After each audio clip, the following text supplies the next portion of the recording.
Marching band under the direction of Mark Bailey and led by drum majors Kaylee Atkins and Carson LaFave perform the Sylvan Hills High School alma mater.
And now, under the direction of Mr. Lane Martins and led by junior drum major Anna Jones, the Pulaski Academy Bruin Brigade will perform the Pulaski Academy alma mater.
Ladies and gentlemen, just for your information, kickoff has been delayed till 7:07 for the Bleacher Report broadcast. So feel free just to take a knee or relax or whatever you would like to do.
Captains for tonight's team. For the Bears, number 4, Jamar Porter. Number 12, Jordan Washington. Number 13, Cameron Flippo. Number 27, Eric Gibbons. For the Bruins, number 5, Hayden Henry. Number 18, Ray Jackson. Number 28, Jaron Watkins. And number 57, Seth Martin.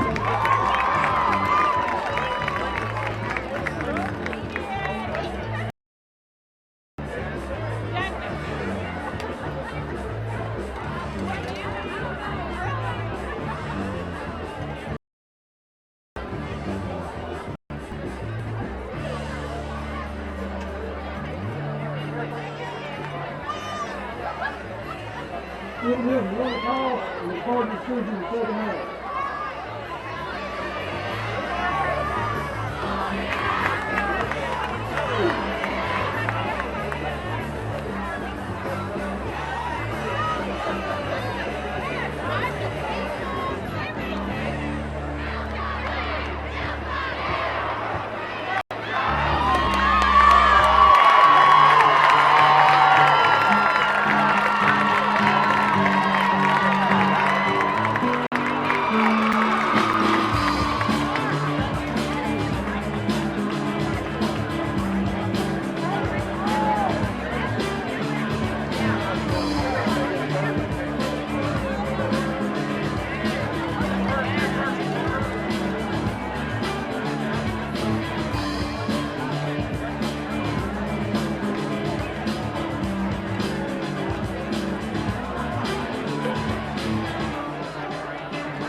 Ladies and gentlemen, let's welcome the Sylvan Hills Bears!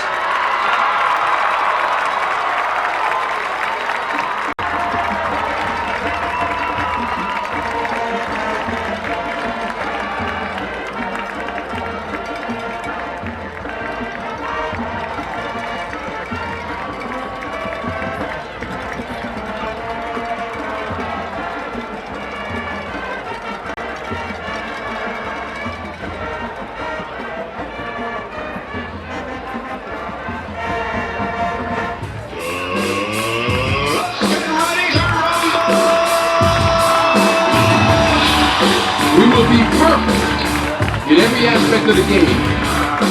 If you can do that, gentlemen, then you're perfect.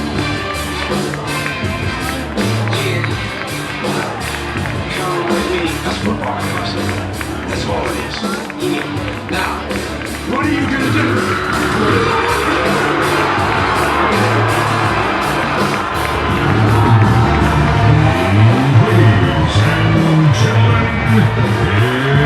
It's time for Bruins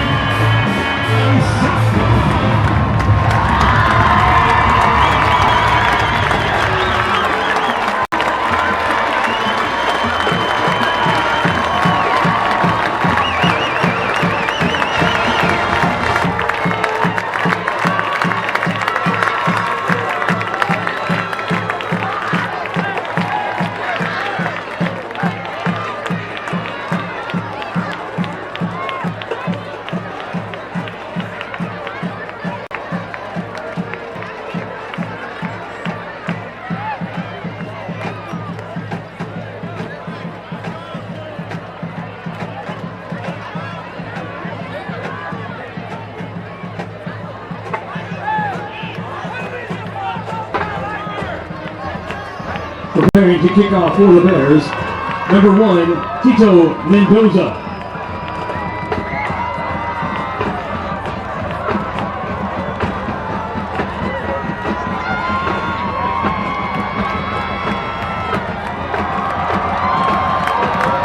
Deep for the Bruins, number 28, Jaron Watkins, and number 81, Cameron Bland.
putting the pressure, grabbed him by that leg, back of the legs. So now it's second down and 10 from the Bruin 38. I'll say this for Brooks. He's playing some outstanding football at middle linebacker for the Bruins this year. So we'll see what they have here. Washington on second down and long. He's going to hand it off to his running back. Running to the right. The Bruins are there. Doesn't get much. Gets inside the 35 to about the 34. Hayden Henry on the tackle of Dion Youngblood. So pick up, they'll give him about 5, just short of 5 yards. So third down, a long 5 from just outside the Bruins 33. Another big play here. Of course, I figure they're probably in 4-down territory now. Yeah, I would say so, 33-yard too, line. Jay. They're not going to turn the ball over to the Bruins because they know what can happen to them. Yep. Washington with no backs to help him out. And you got to watch him on third down and 5. There's a man in motion. He's going to keep it himself. Roll to the right, being chased. Tries to turn the corner, and they're going to knock him out of bounds before he can reach the marker. At about the 30, he's going to be a couple of yards short. No doubt who was going to keep that one. Yeah. He turned the corner. Oh, they're going to say he stepped out back at the 32-yard line. So he's got 4 yards to go. It'll be fourth down and 4. Sure they'll go for it here, and they're going to. They're going to go for it on fourth down from the 32. Need to get to the 28. Washington, shotgun. 3 receivers to the left, 1 to the right. As a man in motion. He's going to keep it himself up the middle, and let's see. I think he got it. Yeah, I think believe he barely got it. Not by much, but just a He little just took bit. the snap and headed west. I think he made it And by it's a about a first yard. down. Yep, he did make the first down.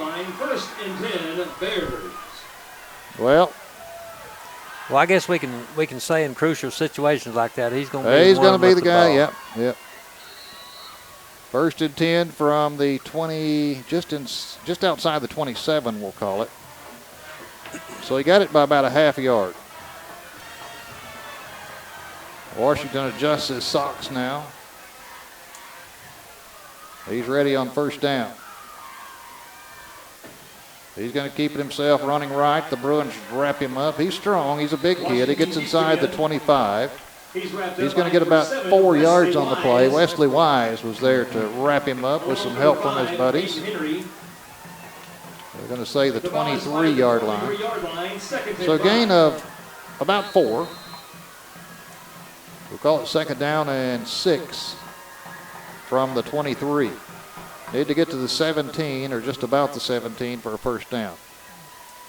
That was just a direct snap, and let me yep, go at it. Just That's keeping exactly the what football he running. did. Yep. So here we go. Washington on second down. He's going to pitch it to a motion man, and the Bruins are on it. He tried to turn the corner, got maybe a yard or 2, and the Bruins were on him. Pitch man came across, and he took it, kind of a misdirection play. Dalen Farrow. And they cut him down. Brooks Walton was the first one there. That'll bring up third down and 4 from the Bruin 21. Bruins leading at 8-0 here in the first quarter. 7 minutes to go in the first quarter. Washington, the shotgun formation, by himself again. On third down, rolls to his right, looking to pass, throws, and it's going to be knocked away. Good job. Was that Henry? I think it was. I think it was Hayden Henry. Knocked it away from Dalen Farrow. Yeah, that was good coverage on that play.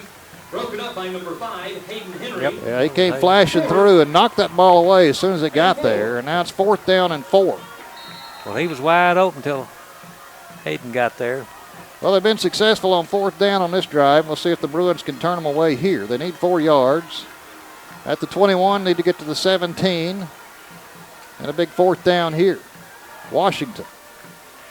Shotgun.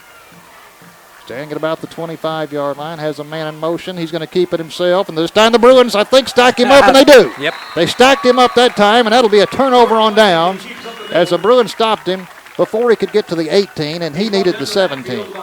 We know that's about 3 or 4 times they've run that exact same play, and that time the Bruins were able to stop him. And They didn't allow them the first down. Now the offense needs to take advantage of it. Yep.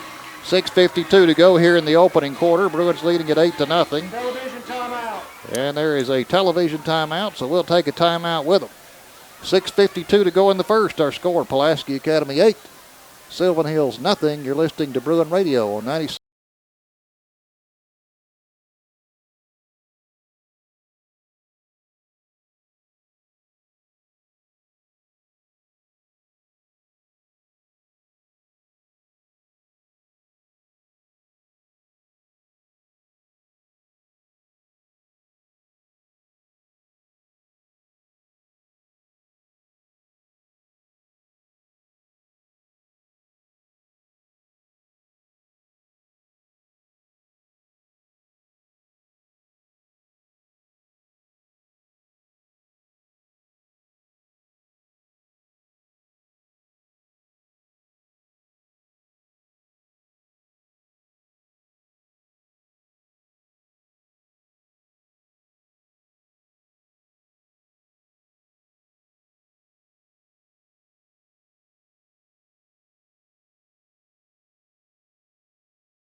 After making his way So the Bruins now facing 3rd and 4. 3rd and 4. Call it the 25. Need to get to the 29. Hatcher, Watkins in motion. Hatcher rolls to his right, though. Looks to pass, throws, and this is going to be tipped and almost intercepted. Almost intercepted. That was supposed to be a timing pattern, and that pass was behind the intended receiver, Lynch. 4th and 4. So now we're looking at 4th and 4 from inside their own 25-yard line and need to get out close to the 29-yard line. 4th down and 4. No question about it here what's going to happen. I know some defense, Jay, that Sylvan Hills has got number 44, Ty Compton. He's crashing through the middle of the line lots of times and rushing the quarterback. Here's Hatcher to pass, throws, it's going to be dropped. He had him open and had a first down and dropped at about the 33, and just like that, it's a turnover on downs. Ray, who is so sure-handed, Ray Jackson. Yeah. You don't I see think he that. was turning around to run before he caught the football, Yeah, and I think he was. and now that gives Sylvan Hills a big opportunity here. All that was just a lack of concentration. Yeah. You don't see he that had, very he had often. plenty of room. He was open and Yeah. just dropped the football. And it would have been a big first down, but as it is, now the defense is back out there. Sylvan Hills with the football inside the Pulaski Academy 25. No, you don't see that too often. No, I'm sure Coach Lucas will just kind of get his attention here and talk Yeah, to him a little probably bit so. and calm him down. It's his nerves, and this is a big ball game. So here's Jordan Washington back at work with a first down inside the PA 25. There's a man in motion. He's going to roll to his left this time. The Bruins try to get him, and finally they corral him as he leans inside the 25. He gets a yard or two. Maybe a yard's all he got. Wesley Wise was there. Cameron Fonseca there. Along with number 17, Zach David. Tell you what, Zach David's been all over the field He too sure for the has. past couple of weeks especially. Correction, about a half-yard gain on the play. They're going to give him a half yard, so it's going to be second down and a long 9. Told you Washington's a big kid. He's hard to bring down. So second and long. He has some upbacks this time. He's going to try to follow them to the right. Tries to cut through a hole, and the Bruins pin him up, but he leans forward inside the 20. Gets down close to the 18-yard line. So he's going to be, let's see, He's going to be about 4 yards shy, I believe, for the first down marker. Third down and 4.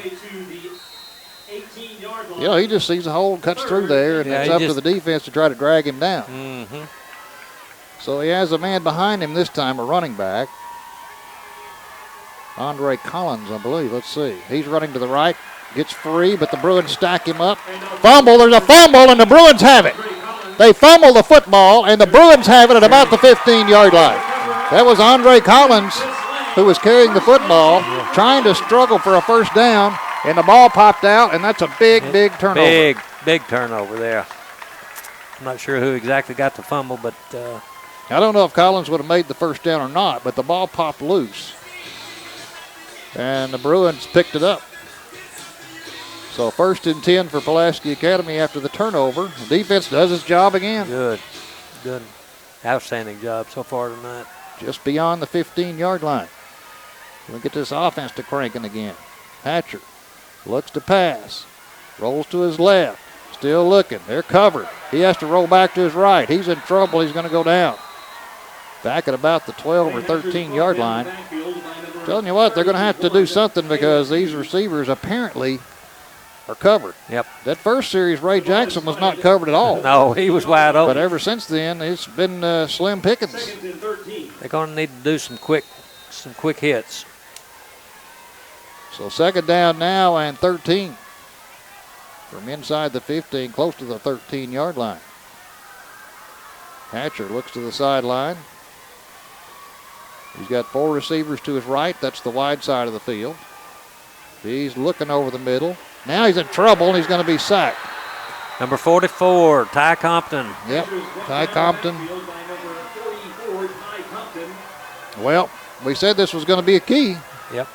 He's the middle linebacker, and he's trying to come just about on every play. So far, that was first time that the line couldn't keep him out. Back to the 7 and need to get to the 26. So third down and 19. Hatcher wants to pull some of the receivers in a little bit closer, wide to the right. He does. Back there by himself in the shotgun. You may have to end up keeping somebody back there with him to throw a block. But he drops back in the end zone to pass. Looks, throws long. This one's up for grabs and out of bounds. Nobody could catch up with that one. So here we go.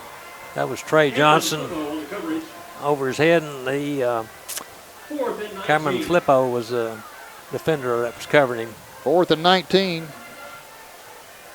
And you may see a quick kick here. You may see because Hatcher's backing up a little bit. There's nobody back deep for Sylvan Hills. They have one man standing at about the 22-yard line. Hatcher takes a snap. Nope, he's going to pass. He rolls. He steps up. He rolls to his left. He throws downfield. This one's going to be. It's a good thing it was dropped for Sylvan Hills. Right. They dropped it because if he intercepted it, it would have been down to the 50-yard line. After he dropped it, they're going to get it way back. Yeah. At about the 7-yard line. That would have been a good punt right there if he had caught it. But that was over the head of the intended receivers, and Sylvan Hills tried to intercept it.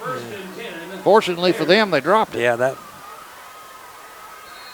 So they'll have it at the PA 7-yard line. Well, the field position's all been Sylvan Hills, but the Bruins lead it 8-0 with 2:38 to go in the first. Washington on first down. First and goal. He's going to hand it off to his running back. He's hit immediately and dropped by the defensive line. First one there was, believe it was. By number 70. yeah, that was Alan Amuimuya who dropped him. He's playing right over the ball right now. Second and goal. So they're going to stop him right at the 7-yard line. It'll be second down and goal. Well, I tell you what, he can certainly plug the middle up. He's 6'1", 285. Yeah, he's got the size for it. So Washington looks back to the sideline, the far sideline, Coach Jim Withrow, on second down and goal. And now they're going to have to call their second timeout here in the first quarter. Yeah, we're still in the first quarter, 1:57 to go. Well, so far, this has been a game of Pulaski Academy looked really good on their first drive. Yep. They scored within a minute and 2 seconds to go up 8-0. After that, they haven't been able to get anything in gear. The defense is holding up. Yeah. It's still 8-0 because the Bears have had all kinds of field position. Yeah, here in the first quarter. Well, they've had the ball in their PA's into the field most first half. The only play we've seen to the right side of the field was Ray Jackson breaking loose for a long touchdown. Right. Other than that, everything's been played down to our left. Uh-huh. But the defense so far has been stingy, and we'll see if they can keep it up here. They did on first down and goal. Now it's second down and goal from the 7. And Sylvan Hills, a little bit of confusion, I guess. They had to call their second timeout. I was thinking we were going to see our first punt of the year there, with the ball on the 7-yard backing line. up. Yeah, I thought he was going to quick kick it, but he didn't. That was silly thinking on my part. Yeah, sure was, Jay. You can't second guess the coach. So here we go, second and goal for the Bears at the 7-yard line of the Bruins. We got to wait for these TV guys to get off the field.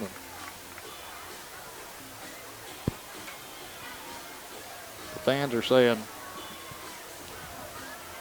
saying let's go, but they're holding it up because of the timeout, TV timeout. So it'll be a second down and goal from the 7-yard line.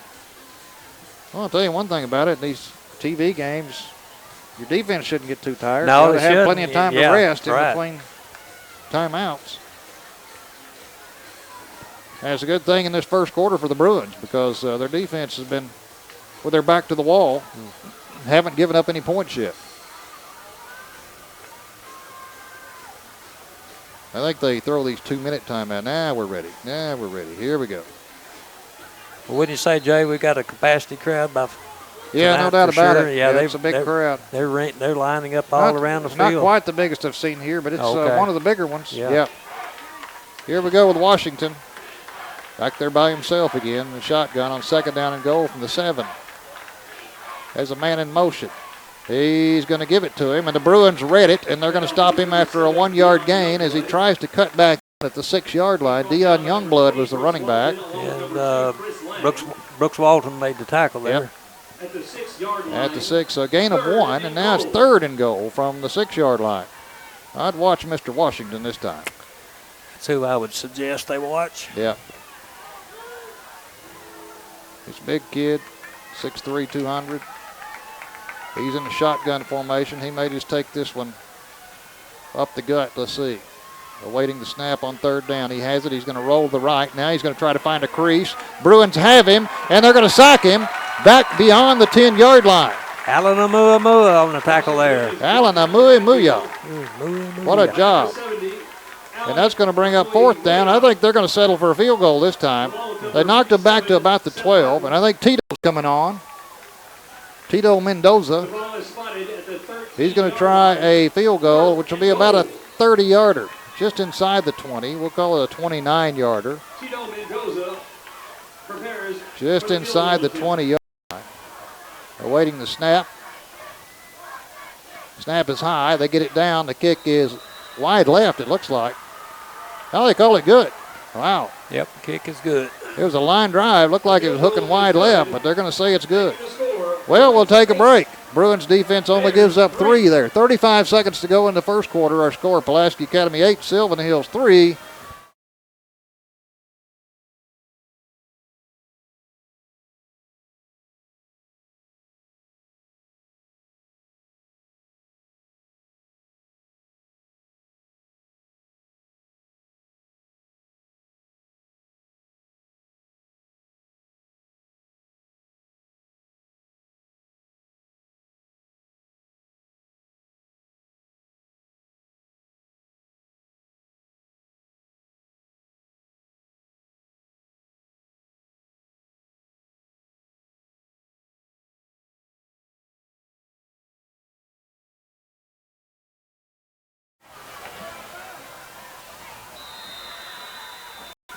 Well, Sylvan Hills is going to try that pooch kick again. This time it's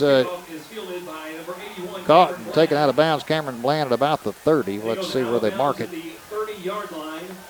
But at least better field position for the Bruins this time. We'll see if this offense can get something cranking. First time they had the football, no problem. Had a wide open receiver, Ray Jackson. After that, nobody's been open. Yeah, the Bears have had outstanding on all the receivers. Well, here's Hatcher. We'll see if we get a dose of Jaron Watkins this time. Watkins is off to the left of Hatcher on first down. Here goes Watkins. Avoids one man. Tries to get outside. He gets a good 5 yards. Even when he looks like he's not making yardage, he picks up 5 yards. Ty Compton finally pulled him down. So a 5-yard gain on first down to the 35-yard line. Ty's a junior. He's 5'10", 180 for the. Here's Watkins, and Sylvan here Hills he gets Bears. back to the line of scrimmage plus a couple. Well, he gets past the 40, out to about the 41, 42. Caleb Hughes finally stops him, but that's going to move the chains. So first down, Bruins.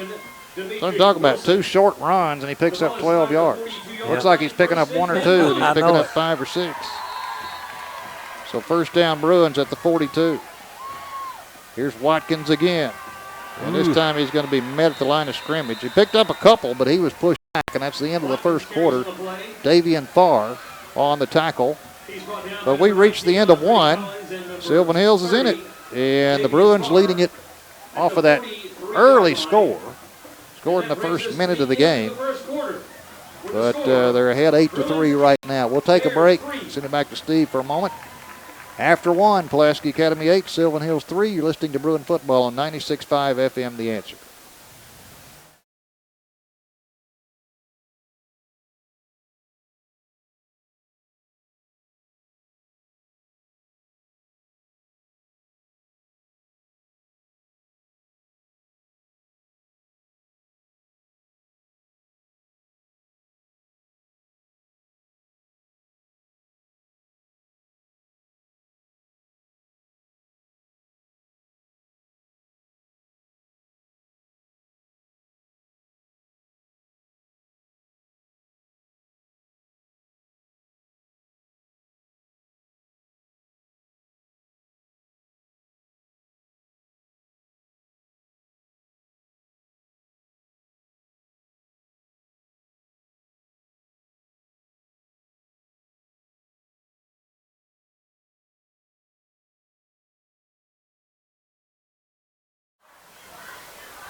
Back at Pulaski Academy, J. Jones, Brooks Beasley.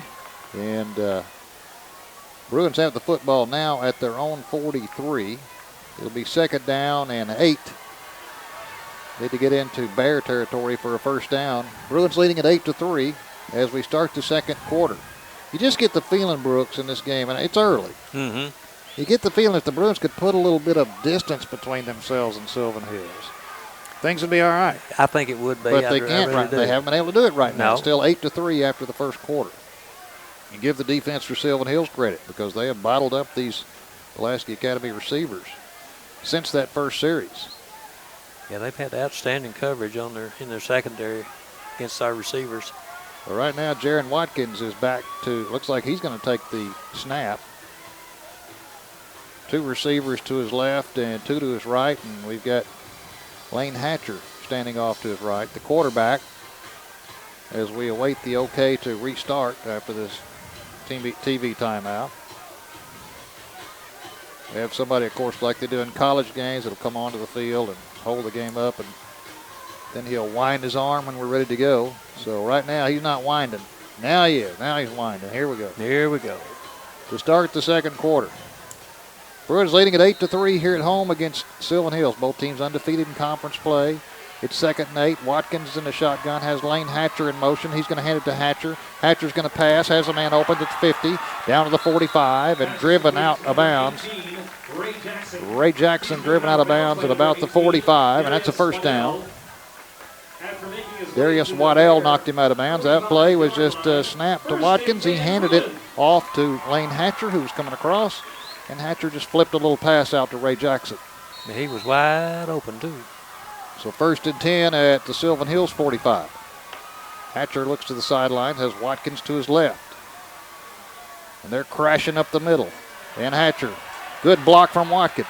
Now throws it downfield. It's going to be incomplete between two receivers. They just come crashing up the middle, and Jaron Watkins get a good chip block there just to kind of give Hatcher some time. Yeah. Here again, that's number 44, Ty Compton, that's rushing the quarterback. They're going to have to put somebody on that guy. Yeah.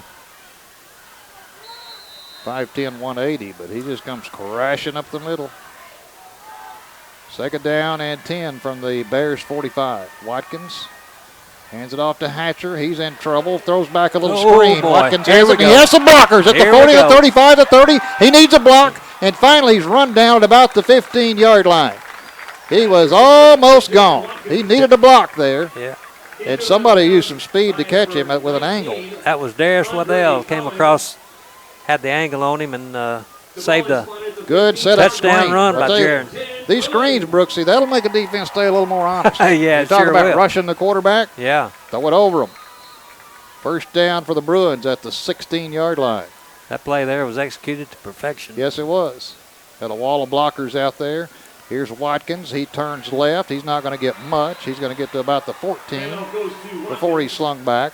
Ty Compton on a tackle there. He stopped by number 44, Ty Compton. Gain of 1 yard gain they're on the gonna play. mark him here. Second. Side And about 8. markers got him. Well, they're going to give him 3. I thought it was 2, but they're going to give him 3. So second down and 7. Inside the 15 at the 14. Here's Hatcher looking left, throws, and his ball's going to be tipped, and a dangerous tip, but it falls harmlessly to the turf. Diving for it was number 13, Cameron Flippo. They couldn't quite catch it. That one was tipped. Number 27, Eric Gibbons. So now we're looking at third down at a little more than 7 from the 14.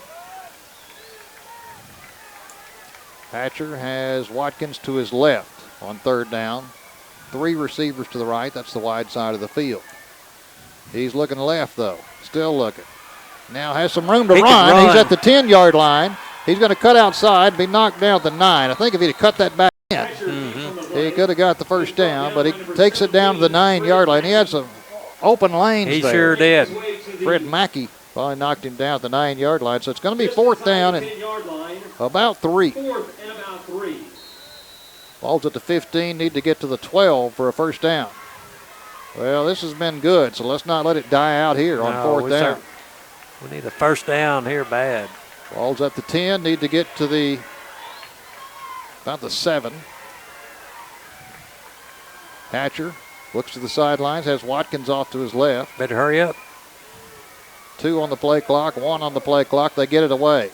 He's looking left. He pumps. He throws out there and short arms it, I think. Yep. He was looking for Lynch and just couldn't get the ball to him, and that's going to turn it over on downs. Hey, what? Combination of a good defense by Sylvan Hills, but this offense right now is just not clicking. Not clicking. You're right. And we'll see what happens.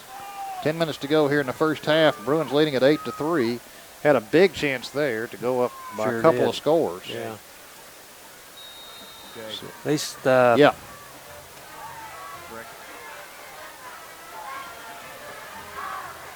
Hey, Rick, you down there? What's going on? Well, Coach Kelly's quite frustrated with all aspects of the game, the receivers, the line, and the quarterback right there. Jan Watkins seems to be the only one that's getting the job done. Thank you, Rick. Here's a handoff to a running back. Defense turns him back. At about the line of scrimmage. That's Rick DeVee down the field. We'll be checking in with Rick. And I can see where Coach Kelly would be kind of frustrated. Yeah, Wesley Wise makes the tackle. This defense is playing lights out right now, but the offense has got to get something going. You bet. Second and 9. Well, there's still 10 minutes to go, 9:30 to go in the first half. Bruins leading at 8-3 here at home. Second down and 9. They would give him a yard on the play. Out to the 11. Washington, the quarterback, takes a snap, looks to pass. No pressure, throws. It's over the head of the intended receiver on the far sideline. That's number 34, Peyton Terry.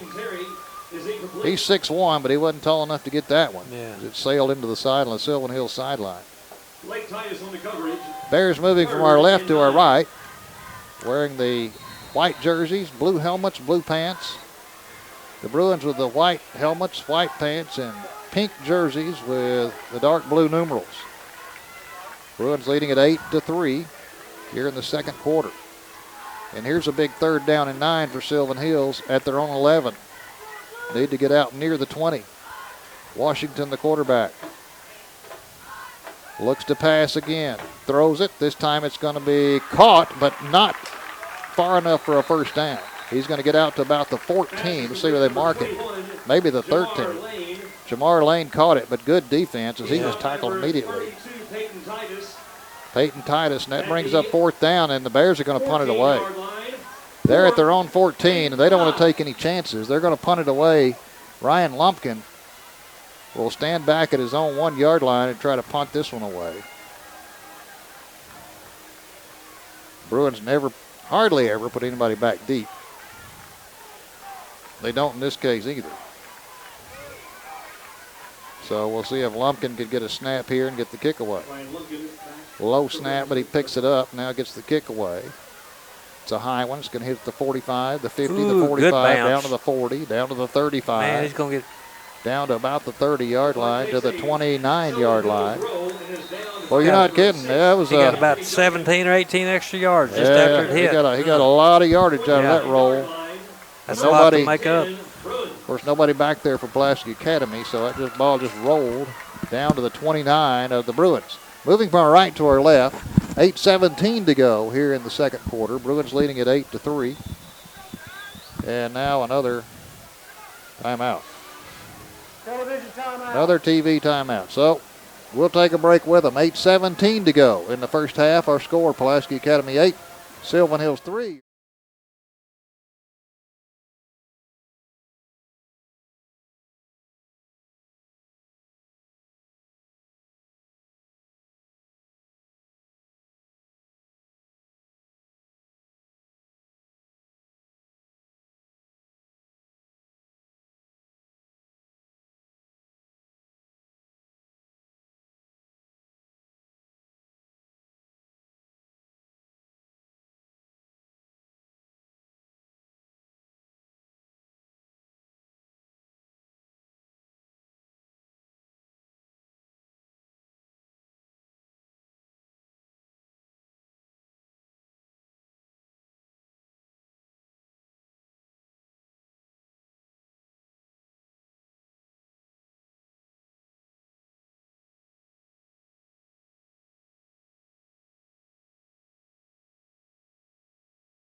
Back at Pulaski Academy, we're going to the timeout, take it down to our buddy Rick David down the field.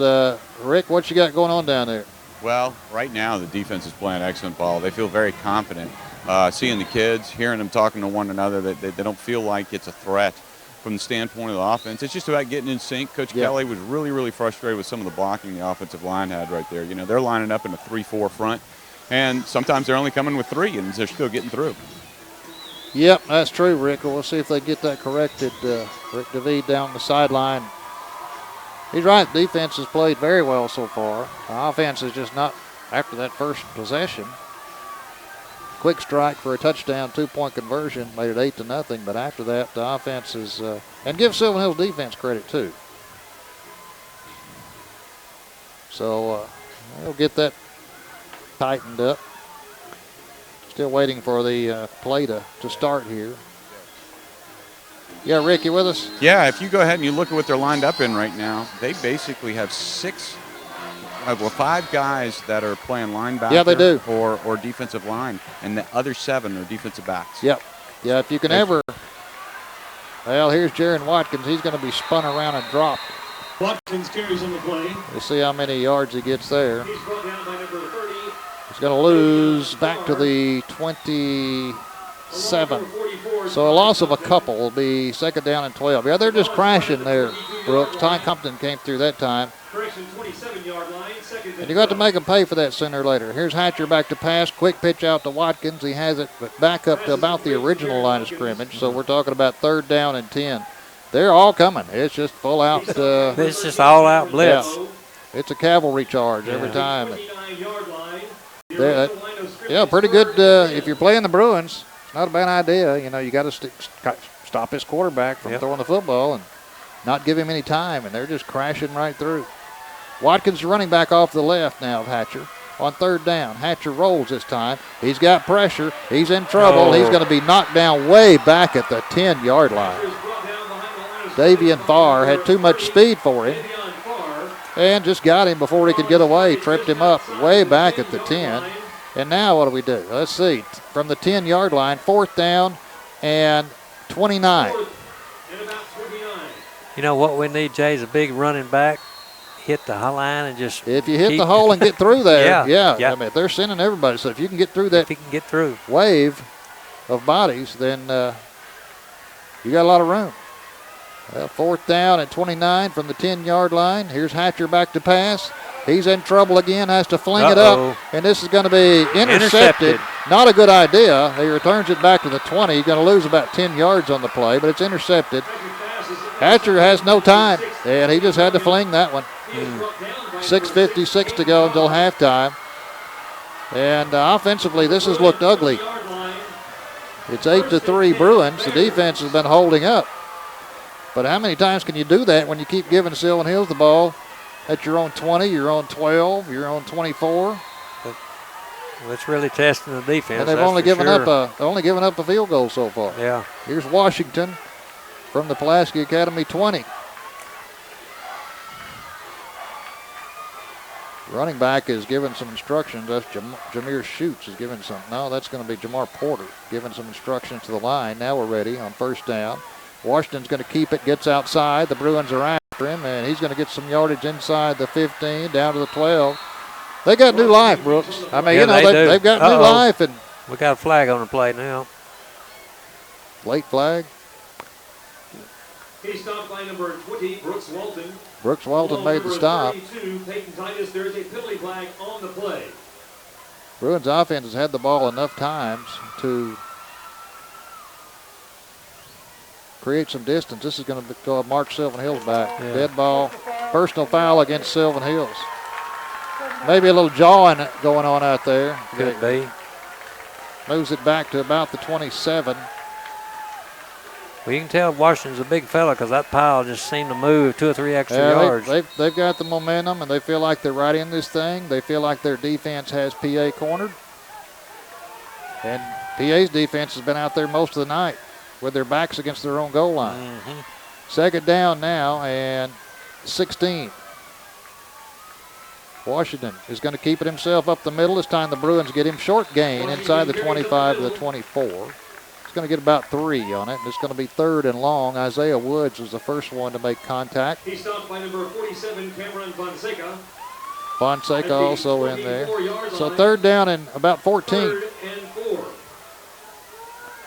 3rd and 14 for the Bears. A big play here. 3rd and 14.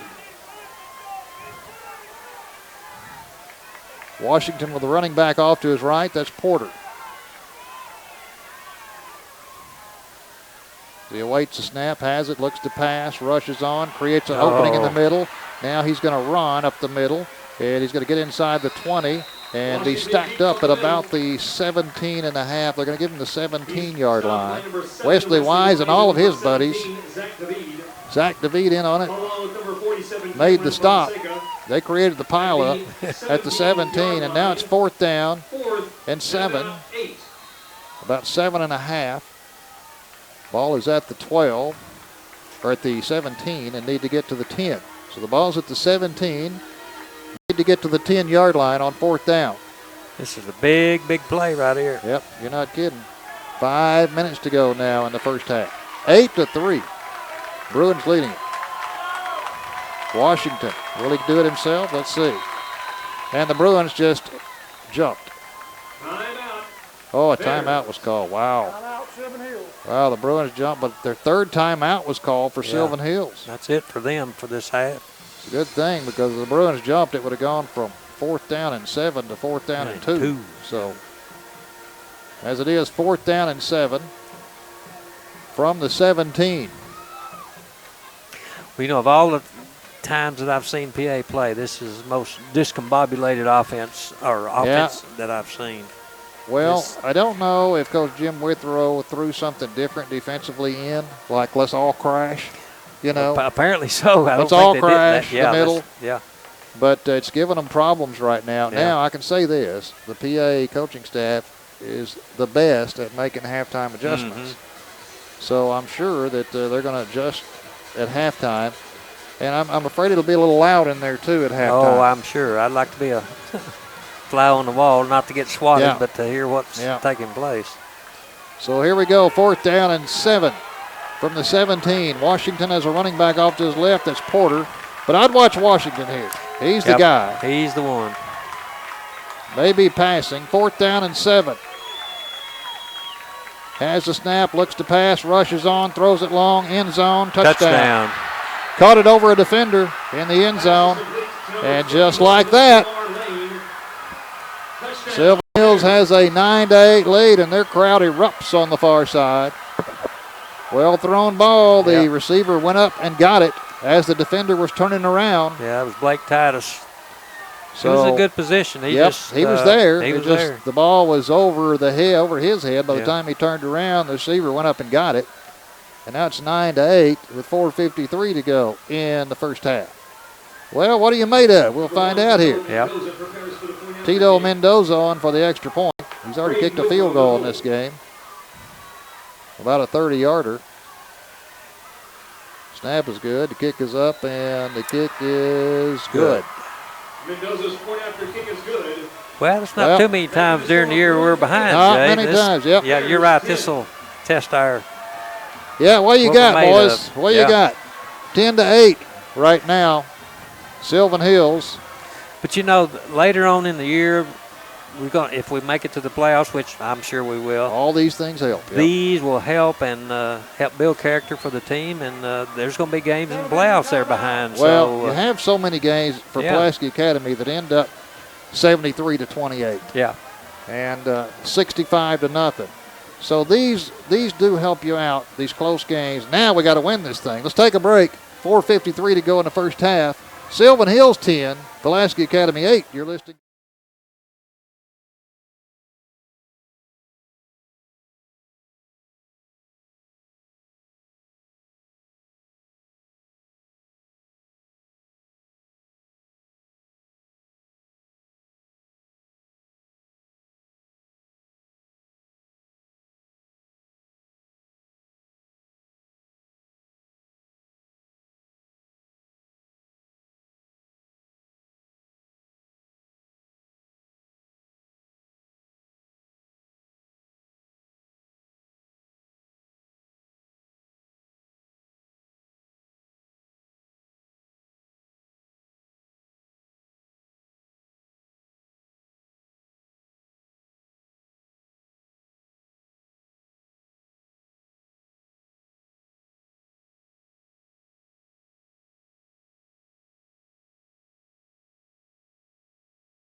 A long kickoff, this time from Mendoza, goes into the end zone. The Bruins will have it at their own 20. All right, here you go.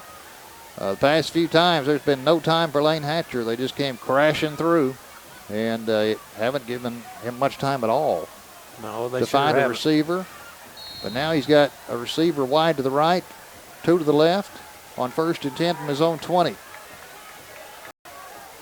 Has a snap, rolls to his left, looks, being chased, got some room, 20, 25, 30, slides at the 30-yard line, but he has the first, he does, first down. Maybe what you have to do. Yeah. If they're going to crash the middle, take off running outside and get some yardage. First down, Bruins. Davian Farr was in hot pursuit that time, and I thought he was going to catch up with Lane, but Lane slid into second base, as they say. Yep. 1st and 10 from the 30. Here's a handoff up the middle. Oh, 30, here we go. Here 40, we go. Out to the 45, to the 50, down to the 45-yard line. That's what we were talking about. If you can ever hit that seam and get past those first defenders, and R.J. Anderson did, Finally, Curtis Wiggins stopped him, but a big gainer all the way down to the 45 of Sylvan Hills. Anthony Duncan was also on that tackle. So Hatcher in a shotgun, first down from the Bear 45. Moving from our right to our left. Hatcher back to pass, looks, has time this time, throws downfield. Got a man open at the 10, at the 5. Touchdown! Is that Ray Jackson? Number 18, Ray Jackson. Wow, that's 2. He just broke free, and that's more like it. Yeah, that's what we like to see. That's what we like to see. 14-10 Bruins. Now that's what we're used to seeing. All right. With 4:18 to go in the half, and the Bruins recapture the lead. And they're going to go for 2. R.J. Anderson is out there to the right of, he's to the left of Hatcher now. Now he's back to the right. 9 on the play clock. 2-point conversion. Hatcher rolls to his right, looks over the middle, has to just fling it up there, and this is going to be incomplete in the back of the end zone. No time again. They were chasing him. Yeah. So the Bruins lead at 14-10. Well, you can see what that pressure does to you. Yep. 4:18 to go until halftime. Amazingly, they've only been playing for less than an hour, and we're 4 minutes away from halftime. You'd figure with all these TV timeouts, it would have taken a lot longer than that. But 4 minutes to go until halftime. Now the Bruins will kick it away. Now we'll get to see another onside kick here. Boy, it'd be a great time to come up with one, wouldn't it? Yes, it would. Get another quick score. Bruins leading at 14-10. If you can ever get a couple of scores up, I'm telling you, the mood would change. If you could just get a couple of scores up. All right, here we go. It's laying flat at the 40. There's the whistle. Hatcher approaches it. This one is going to be picked up at the 45. Returning it to the left. He's got trouble here at the 45, the 40, down to the 35, down to the 30, and finally knocked out of bounds at about the 25-yard line. They're going to say he stepped out at the 27. You knew when Jamar Lane picked that up and started running back across the field, there were a lot of pink shirts on our side, but not many pink shirts on the other side. Yeah. He was kind of off to the races, wasn't he? You know, usually most players try to fall on it, but he certainly didn't. He picked it up and tried to scoop and score. First down and 10 from inside the Bruins 27. I'm telling them, they're killing us with this field position all night long. Washington has a man in motion. He'll get the call, has some room, still up on his feet, finally falls forward inside the 20. He's close to a first down. Zach David made the stop. Youngblood carried the football. He's 5'8", 170. Their other running back, Porter, is 5'5", 163. Second down, a yard to go. Picked up 9 on the play. They're inside the Bruin 20. Washington. There's a man in motion. He's going to keep it, though, up the middle. First down and more inside the 15. Washington keeps on the play. To about the 13-yard line. Just like that, here comes Sylvan Hills. 3:33 until halftime. First and 10, Bears. Ball's at the 13. And they got a first down. Washington with the running back off to his left. He's going to hand it to the man in motion, and the Bruins are going to get him in the background. Stuck him right there. Isaiah Woods stuck him right there. 3:10 to go until halftime. Loss on the play back to about the 17. Back to the 17. That was kind so it'll be second down and about 14. They need to get to the 3 for a first down. Yeah, they read that one. That was kind of slow developing, too. Yeah, both backs kind of crisscrossed, and the second guy through was handed the ball, and he was tackled immediately. Washington with Porter off to his left on second and long. He's going to pass, rushes on, he steps up, he's in trouble, and they're going to have him. He's going to get back to the original line of scrimmage, perhaps, or back to the line of scrimmage. Fonseca and Cameron Fonseca there, and Isaiah Woods. So it's going to be at the 16, need to get to the 3, 3rd and 13. He got back to the line of scrimmage and gained maybe a yard. The big play here on 3rd down and 13. But, I think that's still 4 down territory for him. 2 minutes to go, 2:06. Surprised Coach Kelly hadn't used his timeouts. Washington with the running back off to his left. He's going to pass, though. He's got time. Now scrambling left. Now the Bruins have him. Flag comes in. It's going to be holding anyway. He threw the ball out of a pile, and they're going to say incomplete. But I think this is maybe holding at the line. Let's see. Will Osment. And this one, I think, is going to go against the Bears. Let's see. Holding. And we'll see if Coach Kelly wants it or forces 4th down and 13. Coach Kelly is saying, well, they're discussing it. Holding. He's referee saying, do you want it? Or, here we go. Holding offense, the penalties decline. Okay, 4th down. 4th down and 13. Ball is at the 16. This may bring Tito out. Nope, they're keeping Washington out there. They figured they might send Tito out and try to make it a 1-point game at halftime, but I believe he's got the leg to kick one that far. I don't think there's any doubt. Be a 33-yarder from the 16. But Washington comes back in on 4th down and long. From the 16, needs to get to the 3. Defense needs to stand up here and get the ball back with 1:53 to go. Hope we don't see that last touchdown pass again that they did. There's a man in motion. Washington back to pass. He's going for it. He throws in the end zone. Overthrows everybody. Overthrows everybody in the back of the end zone under the goalpost. And now the Bruins will take over, and they've got 1:47 to work with. From their own 16. Boy, what a dandy time this would be for a touchdown, wouldn't it? Oh, I'm telling you. Leading 14-10 with 1:47 to go, and to be able to go up by 2 scores before halftime. Yeah. On that last play that they did, you just kind of had the feeling that they were going to try to do that same touchdown pass again that they did. This time it wasn't in the corner, it was in the middle of the end zone. But I just kind of felt that they were going to do that. Well, 1st down Bruins from their 16. Hatcher motioning, now ready for the snap, has it. Gets some blocks, has some room, throws deep, and is going to overthrow Bland at about the 45, just by a step. Or Brett Lynch is who he was looking for. Yeah. Brett Lynch over the middle. Cameron Flippo was trying to catch up, but that ball was just about a step past Lynch.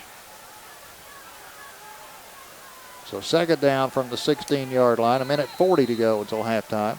That sure would have been a good one to connect on. Oh, you're not kidding. That would have moved the chains in a big way. Here's Hatcher back to pass, throws, flag on the play, 25 out to the 30. And I think this one's going to go. It's going to be holding, I think, Jay. I think center. Yeah, it's going to go against the Bruins. I'll say one thing for this officiating crew. There hasn't been a lot of flags thrown. Right. So this one's going to come back. Ray Jackson took it out to about the 30, but this one's going to be marched back. So it'll remain 2nd down. And they'll mark it off. Boy. Yeah, I think back to about the 6. The defensive guy got around Allen there, and I could see a hand kind of grab a jersey there a little bit. So it's at the 6. They need to get to the 26. 2nd down and 20. Hatcher hands it off to Watkins. He's going to be yanked down from behind. That's face mask. That's a personal foul face mask. He was down at about the 6-yard line and turned around. And flags came in from everywhere, and it looked like a whirlwind at a Quilton party. Is that an automatic 1st down? Yes, it is. What did you say that looked like, Jay? I said it looked like a whirlwind at a Quilton party. Okay. I'll have to put that in my little book. Well, this could be one of those things where it's not an automatic 1st down. It is a 15-yard penalty. They're going to move it out to the 22, and they need to get to the 26. So it'll be 2nd down and 4. High school's a little different. That's an automatic 1st down any other time. Here's Watkins. He's got the 1st down across the 25, the 26, and they finally push him backwards. Tackle made by Andre Collins. Uh-oh. Yeah, Watkins Jaron's is kinda limping off the field. Don't need to see that. That's not good. We'll give you a report on it. He did kind of halfway run, halfway limp. Here's Hatcher. Looks to pass on first down. Has time this time. Throws, is tipped, and it's going to be called at the 40, the 45, the 50, down to the 45. Defender tipped it, and then Jackson came down with it. Darius Waddell was there to make the tackle, but that's a big gain down to the 46-yard line of Sylvan Hills with 1:01 to go until halftime. Bruins still have all three of their timeouts. That's a first down. Hatcher has four receivers to the left. That's actually the short side of the field, one to the wide side. He's going to take it himself. Has a crease, needs a block. Can't quite get it. He gets to about the 40, so he's going to pick up about 5, maybe 6. And now the Bruins will call their first timeout. Andre Collins on the tackle. I don't know if Rick, are you down there? I don't know if Rick can hear us right now or not.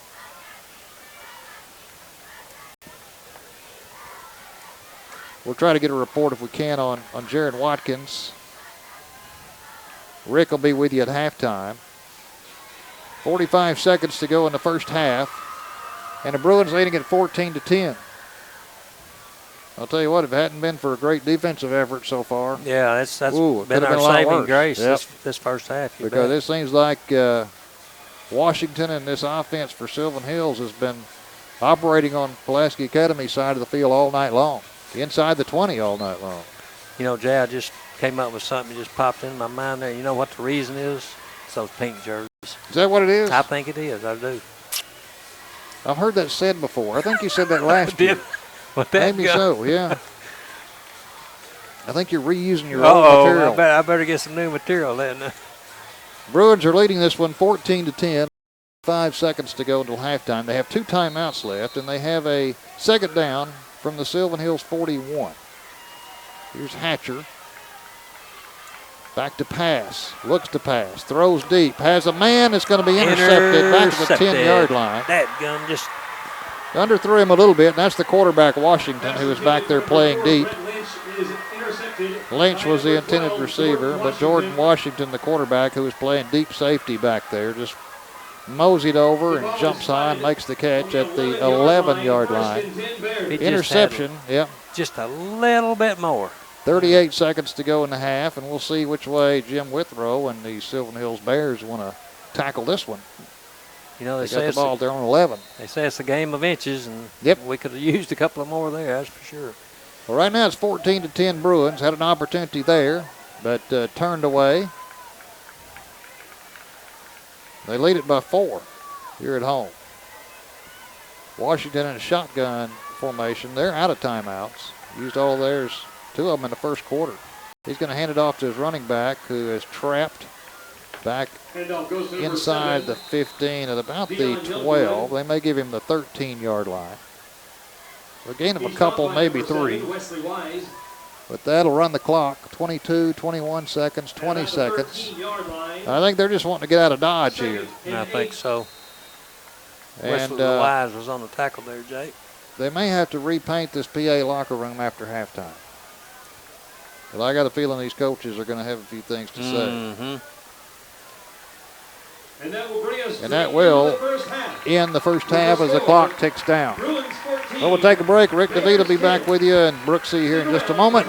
It's halftime.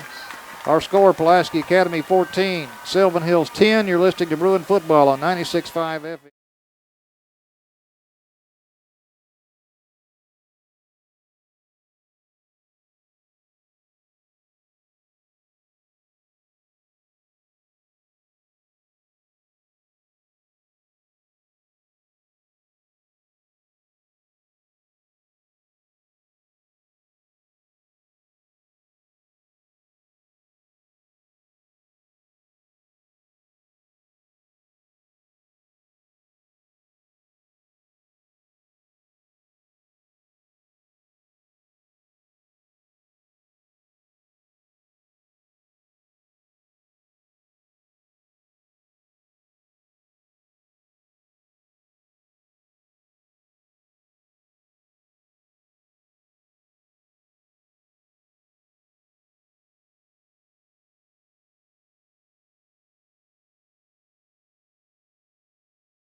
don't hear anything. Hello? Hello?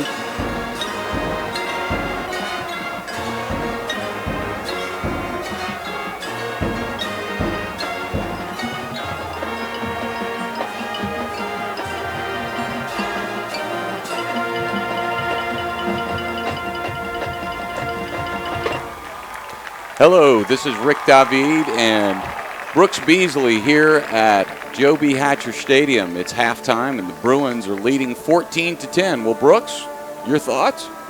It's been an exciting first half for sure. Not your typical PA type of football game, but it's been exciting, and at least we're ahead at this time. Our offense is struggling, and I can see why, because Sylvan Hills is playing outstanding defense. All of our receivers are being covered, and they're just harassing the heck out of Lane Hatcher. Yeah, I believe what they've done is they've gone ahead and they're playing just basically a 5-man front. They have 3 defensive linemen, 2 linebackers, and everybody else is a defensive back. Mm-hmm. So, you know, when you have 5 defensive backs in the game, it's nickel. Yeah. When you have 6, it's dime. Right. And right now we're looking at quarter. That's probably the best way to put it, because it looks like there's a million people out on the field that can cover receiver. Yeah. And really, in the first half, you know, what they've done is they're roaming those linebackers and they're trying to come from different spots. Coach Kelly, you could tell, had made some adjustments in the last 2 series, but unfortunately Lane Hatcher was a little bit off on that last pass and threw an interception. Right. In fact, on that play, he was looking at Brett Lynch when Trey Johnson was across the field, and it looked like he could have dropped it on a deep dragger, really is what it was, almost like a quick slant that continued deep into the secondary. He could have dropped it to Trey, and Trey would have had a play. Yeah. And you look at who he's really targeting. He's been targeting Ray, and he's been targeting Brett Lynch. When you look at Trey Johnson, he's been a little quiet in this game. Don't you notice? Mm-hmm. Mm-hmm. And that's something that hopefully Coach Kelly sees during the halftime and can take advantage of some things with Trey Johnson. Right. On the defensive side of the ball, can you play any better? They've done an outstanding job. I mean, to me, the first half, they were playing in PA's end of the field all just the whole half, just about. No doubt. And our defense is standing up to the challenge. And if we can stop, their quarterback, Jordan Washington, because he's going to be the one that's going to be doing the passing, going to be the running most of the time. All we need to do is stop him. So far, we've done that with the exception of that 1 touchdown pass that he threw. Yeah, and basically what we had done is we were coming after him. We knew he was in a passing situation, and they put the heat on him, and he threw an excellent ball. Yeah. He got the receiver got behind Blake Titus, a sophomore who's an excellent player for the Bruins, and he just needs to get his head around a little bit quicker. He may have been able to make a play on the ball. Yeah, I think he could have. He was there. He just didn't, like I said, didn't have his head turned around just quite and didn't see the ball in time, but he was in position, no doubt. When you look at this game and you look at what Coach Withrow is trying to do with Sylvan Hills, he's really trying to do what Navy did to Houston last week. Control the ball, shorten the game, keep the ball out of the offense's hands. Yeah. Now, PA has been its own worst enemy in allowing that to happen on the offensive side of the ball. Right. The defense has done a great job in stopping Sylvan Hills. Right. But, it really strategically, it's playing, right now in favor of Sylvan Hills. Wouldn't you agree? I would agree, and I would read it. I wish we had a statistician who I'd like to know the time of possession, for this first half, how much time differential we have between us and Sylvan Hills. That'd be interesting to know. I don't feel like we've had the ball that much, but of course, Pulaski Academy always scores quick most of the time. You usually don't see 3 and 4 and 5 minute drives with Pulaski Academy. It's usually anywhere from 10 seconds to a minute and a half usually, but definitely that's what Coach Withrow has done tonight, is kept Sylvan Hills on the field offensively and controlled some of the game. No doubt. If you don't have the ball, you certainly can't score. And really where Sylvan Hills has really controlled this game too is in special teams, wouldn't you say? Mm-hmm. I mean, if you go ahead and you look, granted they didn't score right there, right. But what they had done, they took the onside kick and they returned it. Mm-hmm. They're going to be aggressive. If you're playing PA, there's only one way to be, and it's aggressive. Right. Now, PA is going to continue to play their game and play aggressive. No doubt about it. So when the Bruins go ahead and kick an onside kick, these guys are going to try and return it. The Bruins have to be awake for everything tonight. Everything, anything's possible, and they got to, as they say, cover all bases. And And that kickoff that number 21 for the Sylvan Hills picked up, and he tried to do a scoop and score, and gosh, that would have been a neat play if he had it, but at least we ran him out of bounds on the far side of the field and prevented him from scoring. No doubt, no doubt. It was interesting to watch when we were on the kickoff that Sylvan Hills did when they kicked it down the middle of the field. The coach is watching where we're lining up, and he went ahead and he told the kicker, go down the middle of the field. So when Jaron and Cameron Bland moved out to the outside, they went in the middle. Basically, what Sylvan Hills is doing right now, they're just trying to find soft spots in PA strategy and really trying to exploit it. And they have been pretty good at that so far. I think in the second half, though, we'll continue to see great defense, but I think our offense will settle down. The key is getting Lane Hatcher to really get under control, wouldn't you agree? Yeah, it is. And to get some quick pops up the middle or to the side.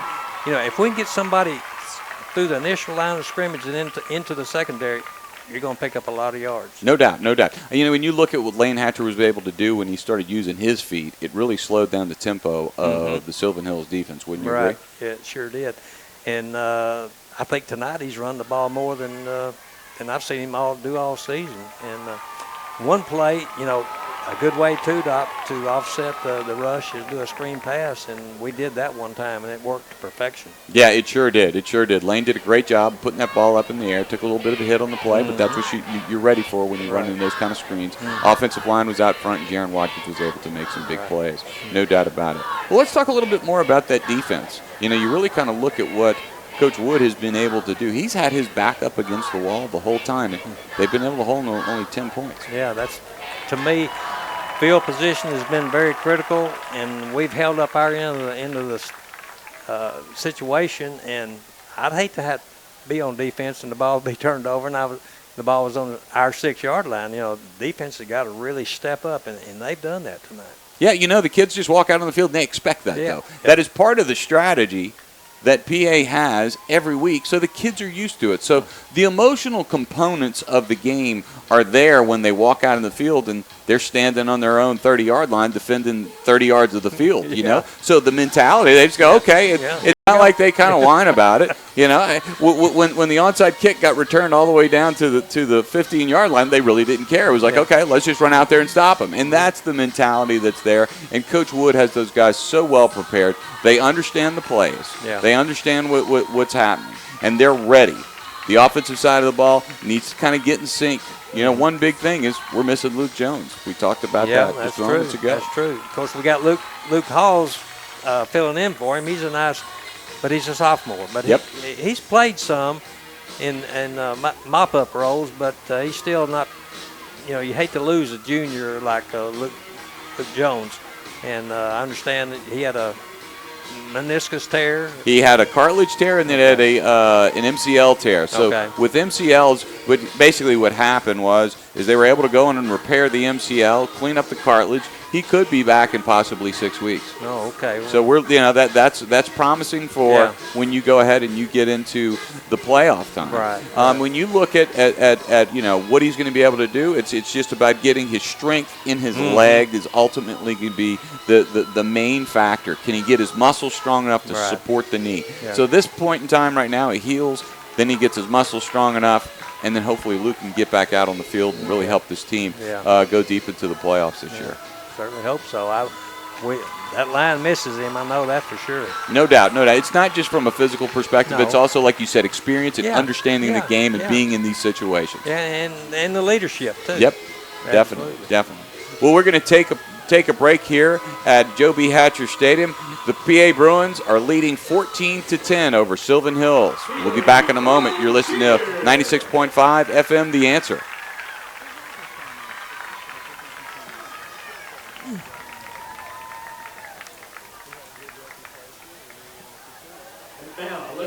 How far can they see? How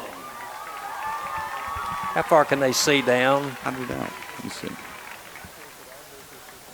I guess. All right.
It slows down that rush. Right. That is what's vital. The receivers, they've got to buck up. They got to catch some passes. Yeah. We did have some opportunities. Ray Jackson dropped a potential first down on that on the second series after he'd scored the long touchdown.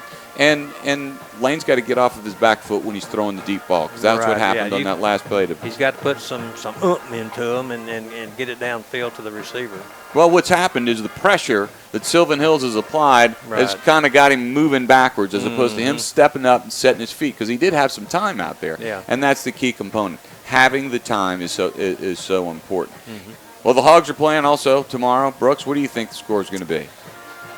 I'm afraid it's going to be about like last week, maybe a 14-point spread, the difference. As far as Mississippi, they've been scoring up in the 40s, so it'll be, say, 44, and Arkansas 35. Yeah, I'm looking at a close game like that. I'm thinking it's a 42-35 kind of ball game. 7-point difference. Arkansas's defense, they need to bring Coach Wood over. Hopefully he can kind of, the Hogs are kind of lining up in some vanilla stuff out there, and and not running too many mixers and stunts and blitzes. They need to start watching Todd Wood and see what that PA defense is doing, especially with the way they played tonight. The Bruin defense is playing a little bit better than the Hogs. Yeah. But on the offensive side of the ball, Austin Allen's has been just a gem, hasn't he? He certainly has, and I tell you what, I would like to see him without a shirt on, because I bet he's bruised all up one side and down the other. But I understand that he's been staying in the ice, the tub up there quite a bit. But that's just part of the game. But he's done an outstanding job. I think he's filled in very adequately. And last year his brother was the quarterback, so he stepped right in and taken over. I think he's doing just as good a job as Brandon's done. Yeah, I will say this. Dan Enos has done an excellent job with those boys, to say the least. Yeah. Well, we're going to take another break. You've got about a minute left before the second half begins. You're listening to 96.5 FM, The Answer.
And those interceptions you were talking about in the first half, you're right. They were being hurried, and they were like desperation throws down the field. Yeah.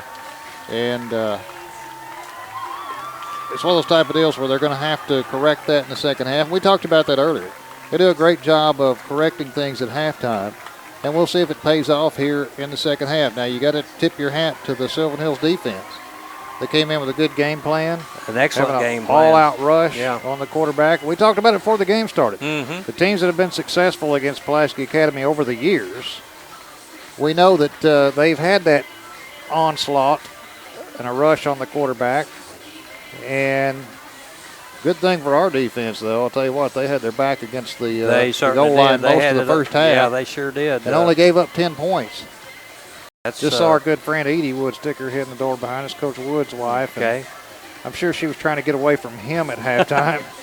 But his defense has performed pretty well here in the first. Our defense, they can pat themselves on the back for playing an outstanding first half. They just need to keep it up the second half, which I'm sure they will.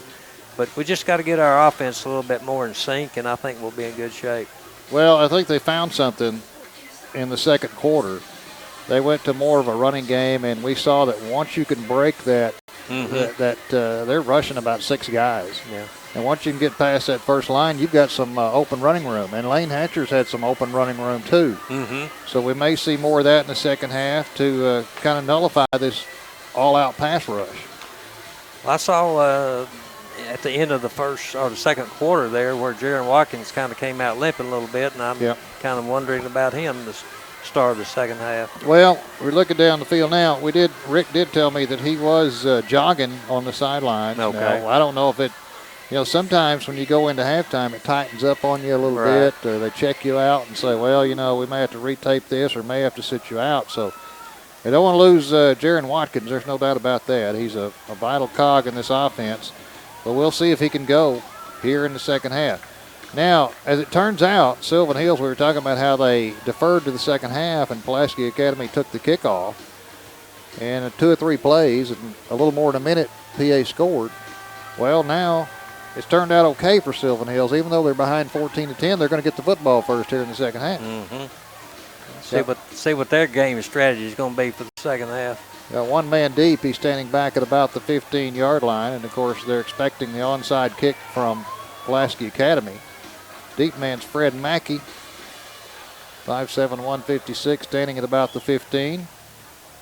Bears are on the field. We're still waiting for TV to give us clearance to start the second half. But the Bruins will be kicking from our left to our right. They'll have it teed up at the 40-yard line.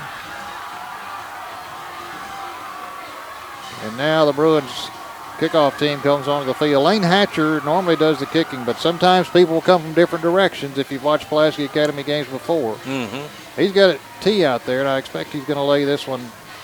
He may put it on the tee and try one of these bounce kicks. One of those where you hit the top of the football, it takes a couple of bounces, and you get that one big hop out of it. Yeah, I think that's what he's going to try to do this time. He's angling it toward us. He's on the far hash. Bruins moving from our left to our right wearing their pink jerseys. They do that in October a lot of times for Breast Cancer Awareness Month. White helmets, white pants, dark blue numerals. Sylvan Hills on the road with their white jerseys with dark blue numerals. Royal blue numerals, royal blue helmets and pants. Talk about the race for the cure, Jay. Is that supposed to take place this weekend? I don't know if it's this weekend or if it's next. I haven't heard. Okay. Well, I've heard a little bit of advertisement. Yep. The 3 miles of men. Here we go. Hatcher's ready, has it teed up, kicking toward us. He does take a big bouncer, and this is going to be caught by Sylvan Hills and held on to at about the 49 of Pulaski Academy. Ryan Lumpkin went up and got it, paid the price, but he held on to the football, and the Bruins will go on defense. Ball is at their own 49-yard line. Seems like Sylvan Hills for most of this game has had the football in Bruin territory. 14-10. Bruins holding on to a lead. Fallen behind. They took an 8-0 lead, then fell behind 10-8. And responded with a touchdown in the second quarter to make it 14-10.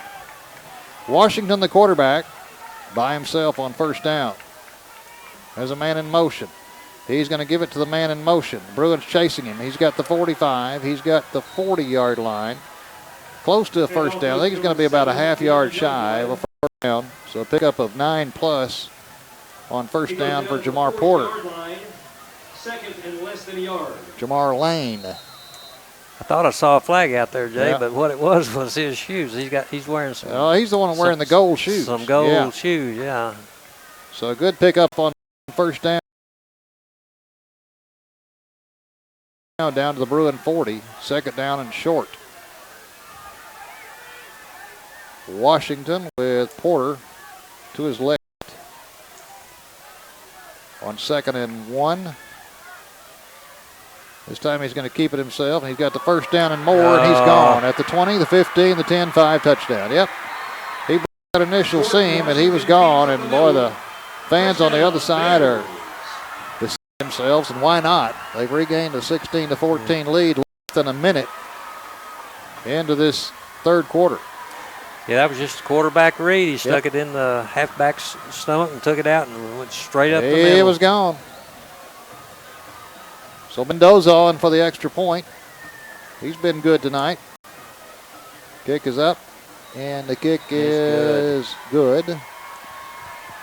Well, I didn't expect that, that's for sure. Well, we'll keep it right here. And right now, Sylvan Hills has taken a 17-14 lead. We thought this game would be a good one, and sure enough, it's turning out to be a little bit more so right now for Sylvan Hills than Pulaski Academy, but the Bruins will get the football back. Bears will kick from their 40, from our right to our left. Bruins with nobody back deep. Bears have been trying this pooch kick, and they've been trying to find the open part of the field to put the ball in. They've been pretty successful at that. So much so that the deep men have to come up to about the 25-yard line, 27-yard line for Pulaski Academy. If the ball goes over their head, they're going to have to chase it down unless it goes into the end zone. So let's hope that's not the case. They don't have to go back and chase it to about the 10-yard line. Yeah, that wouldn't be ideal. Mendoza will kick it. The right-footed kicker. There's the whistle, and we're ready. His kick is a long one, and guess what? It's going to be touched at the 10-yard line. They're going to have to pick it up at the 10, running to the left, and tackle about the 11 or 12, just what we talked about. Cameron Bland finally picked it up, and by the time the Bears were on him, and he gets it out to about the 12. I think Lumpkin made the tackle. We just needed one guy right there in the middle of the field deep. Of course, they might have chosen another spot to try to kick it, though. So, but the trying's been working so far, I can tell you that. Coach Kelly was trying to bait him, but it didn't work. Hatcher with Watkins. He is in the game. Off to the right of Hatcher. That's good news. Hatcher back to pass. Rushes on. He flings it out. And Watkins had it and then dropped it at about the 10. He had it for a second and tried to bring it in, and it fell incomplete. Ball's a little bit low. Jaron had to go down and try to get it. There's a flag on the play. Let's see. Coming from the back judge. This may be. Well, let's see.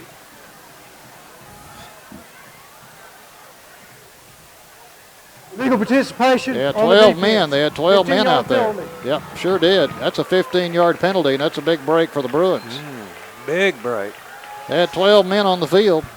I knew it came from the back judge, so I knew that maybe they had too many men on the field. So that moves it out to the 27-yard line. Hatcher looks to pass. Throws it over the middle quickly. A short gain out to about the 30-yard line. A sliding catch. Trey Johnson makes the catch. He's a junior. He picks up about 3. He's 2nd and 7. May have to go to those quick passes because he doesn't have much time back there. Right. Hatcher has been scrambling. He flips it out this time to Watkins, trying to find the corner, and he's going to be yanked down behind. That's a horse collar. And we're going to be lucky if Watkins gets up. Wow, they drug him down behind and slung into him to the back of his legs, and he is up. But that's a horse collar from behind. That was number 19 on the tackle there. In my opinion, the Andre Collins. Well, they're going to mark this off. Jaron Watkins stays on the field. Wasn't any question about that. They're booing on the far sideline, but there was no question about it.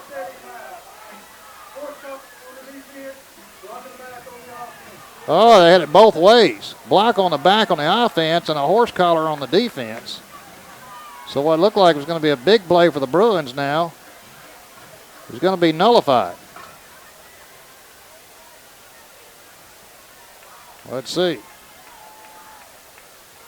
Or are they going to mark it off one way and then mark it off the other? No, they're going to take it back to the 30, to the line of scrimmage, I guess. They're still talking about it. Didn't see the block in the back. Of course, we weren't looking for it. We were watching Watkins. They're going to take it to the far hash now at the 30-yard line, so we'll just replay it, 2nd down and 7. Luckily, Watkins is okay. He's off to the left of Hatcher. He gets the call again. He's going to be tripped up behind the line of scrimmage and pulled down. Looked like another face mask, but nothing was called, and now the Pulaski Academy fans are upset that no face mask was called. He's going to be dropped back at the 25. Yeah, that definitely looked like a face mask to me, but. Wow. So it's 3rd down and nearly 12. 3rd and long.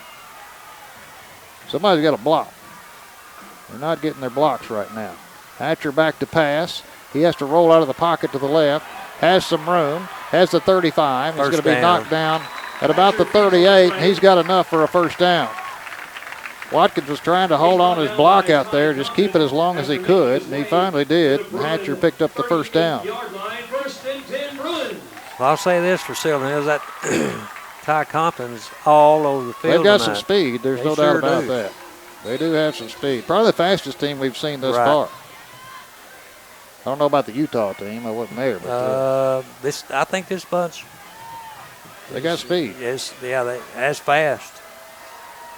Here's Hatcher back to pass on 1st down. This time he has time. Throws over the middle, has a man out there. It's going to be intercepted, bobbled and intercepted.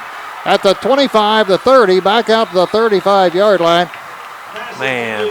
Brett Lynch had it for a moment. It came out of his hands, popped up, and the defender caught it.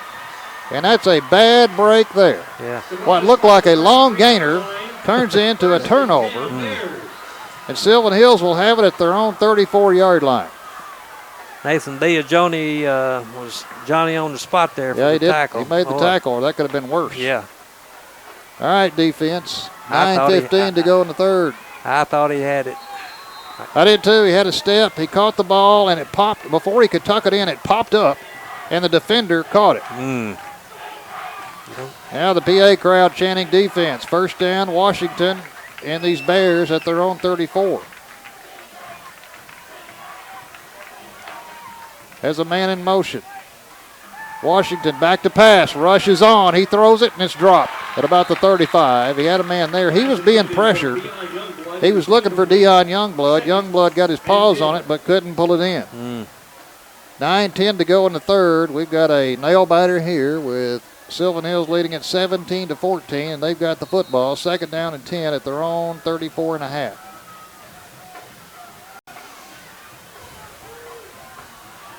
We need something good to happen here. Yes. Washington in an empty set. He's back there by himself. Done that a lot tonight. I'd watch him this time. As a man in motion, he's going to carry it himself, and the Bruins are going to stop him after a short gain. He gains a couple. Brooks Walton was there, and Wesley Wise. And Fonseca's played a good game, too. Yeah, he was that on whole the offensive line and the linebackers have done a great job. Yeah, he was on the tackle there, too. 3rd down and 8 after a gain of 2 from Washington. Big play here.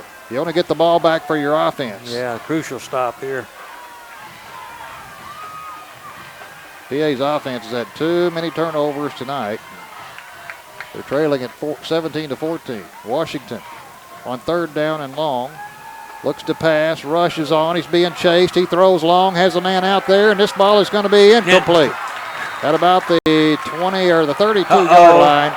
And now there's some talking going on, some shoving going on, and the coaches come out to get one of the Sylvan Hills players off the field as he was jawing, but then a PA player responded by pushing. I believe that was Dylan Nosler. We don't need that. No. You got to keep your head in the ball game. Had him at 4th down and 7, or 4th and 8. And now let's see what this is going to be. I know there was some mouthing going on, but then one of the PA defenders shoved a Bear. And then one of the coaches came off the sideline for Sylvan Hills and drugged their player off the field. He's still mad, walking away from the coaches over there, and the coaches are trying to chase him down. That's Jamar Lane. Offsetting fouls, both teams. Yep. Replay it again. They'll replay it. It'll be 3rd down and 8 from the 37. If we just hadn't have shoved back, yeah, this would have made a difference. It would have been 4th down. But now it's going to be 3rd down and about 7.5 or 8. 4th down. Well, those were offsetting penalties, weren't they? yes. Huh. Well, they're showing 4th down. Well, we'll go with it anyway. They're going to punt. Huh. Don't say Punter anything. standing back at the 25-yard line. Nobody back deep. Now the coaches, now a flag comes on the field for too much time, but Sylvan Hills may have called a timeout. No, dead ball. Delay a game. So it'll remain 4th down. Yeah, Rick, what you got down there? A lot of frustration. You know, Yeah. There was an opportunity there for the Bruins to have the ball automatically. Fortunately, they're getting away with it because Withrow's punting the ball. Right. But this is a lot of confidence right here in their defense. They feel like their defense is shutting down our offense. It's kind of a You're little not bit of kidding. a slap in the face. Yep, there you go. Thank you, Rick. No doubt about it. High Oh, snap hey. over the punter's head.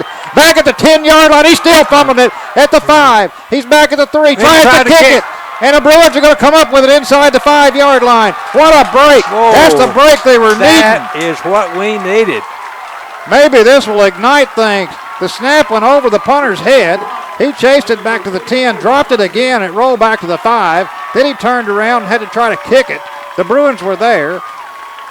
And they're going to, let's see, they get it inside the 4. Inside the 4-yard line. Boy, what a break. Man, Zach David. that's what the doctor ordered, man. Rick must have sent that play out to him. I believe he did. 8:09 to play in the 3rd. The Bruins have a chance to go on top again. Hatcher, shotgun. Watkins to his left.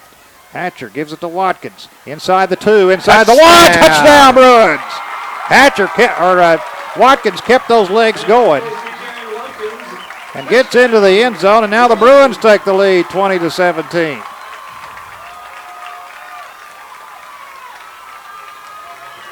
They're going to kick this one, I think, to try to go up by 4. Yeah.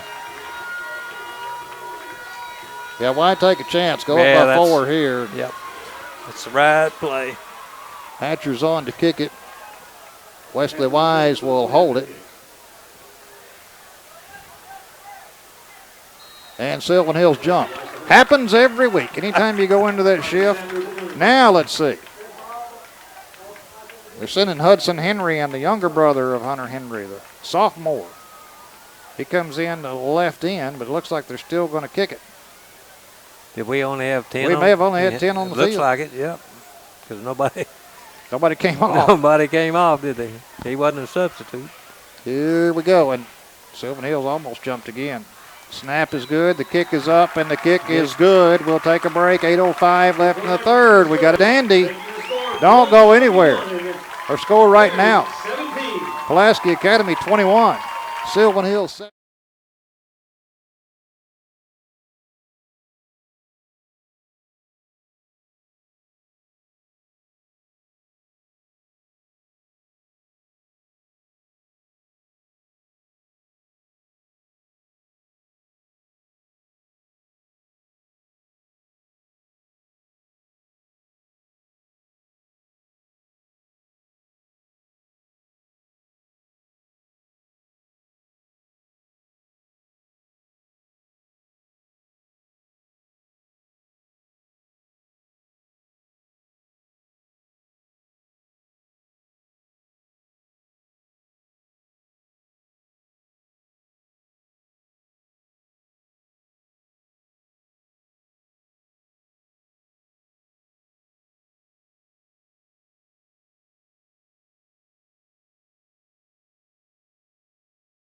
For Sylvan Hills. And they score from the 4-yard line to take a 21-17 lead with 8:05 to go here in the third quarter. And we'll see if that may turn some things around. I'll tell you what, Sylvan Hills, they've had a couple of drop passes, but so far everything's worked out good for them until that snap went over the punter's head. Yeah, they're playing a good ball game. Yeah, if we can grab one of these onside kicks, and Sylvan Hills has been very good about covering them. Get the ball back for our offense. You know, that's one aspect of the kicking game this year that I don't think that we haven't been quite as successful as we have in the past. No. Yeah. Usually it does, maybe 30% of the time or 40% of the time. This year it hasn't happened a lot. Yeah. So they'll try it again. They'll tee it up from the 40 on the far side. We're waiting to get back from a TV timeout. Bruins have retaken the lead. This thing's gone back and forth. Bruins led it 8-0 early in the game, first minute of the game. Led it 8-0. Then let Sylvan Hills come back. They took a 10-8 lead. Then the Bruins took a 14-10 lead. Then Sylvan Hills took a 17-14 lead. And now the Bruins have just gone back on top, 21-17. So it's been back and forth. Two teams undefeated in conference play. We knew both this 3-0. You knew this was going to be a good, exciting game, and so far it's lived up to the billing. Well, you've got these two teams at the top, and you also have McClellan, who's a game back. Yeah. And then basically you got everybody else. You got BB and Mills, Fair, Parkview. Here we go from the 40. Like Brett Lynch is going to try to kick this one. It's going to be the spinneroo, looks like. Yeah, and this one's not going to go 10 yards, and it's going to go out of bounds at the 49-yard line. The Pulaski Academy's 49. That one did not go 10 yards. You could tell when he kicked it, it wasn't going to quite make it. So once again, Sylvan Hills will take over on the Bruins side of the field. This is incredible. They've done this all night long. You know, usually in years past, we've always kind of had one person do the kicking off, but this year I've noticed we've had several players. Yep. I don't know what that's all about. Maybe he just wants to give the other kids a chance. I don't know. Well, here comes Jordan Washington, quarterback, 6'3", 200. Got a running back off to his right, which is Porter. Youngblood in the slot left. Well, this time he's going to keep it himself up the middle, and they do clog the middle. He's going to get about 3. From the 49 down to the 46. So that'll bring up second down and 7. Yeah, you knew this game would probably get a little bit chippy as you went along. Yeah, you could tell that there's been some yapping going on. Yeah, there's been some yapping. 46-yard line. Second down and 7 from the Bruin 46. Bruins holding a 21-17 lead with 7.5 to go here in the third. Washington by himself. Youngblood slot left. He's got 3 receivers to the right, 1 to the left. This time he's going to hand it off to Youngblood. The Bruins are out there. He has to cut it back in, and they just smother him at about the 47-yard line. Wow. He's brought down the backfield by number 17, Zach David, and number 20, Zach made an excellent play on that. He didn't let him get around the corner there. And Fonseca helped clean it up. Yeah.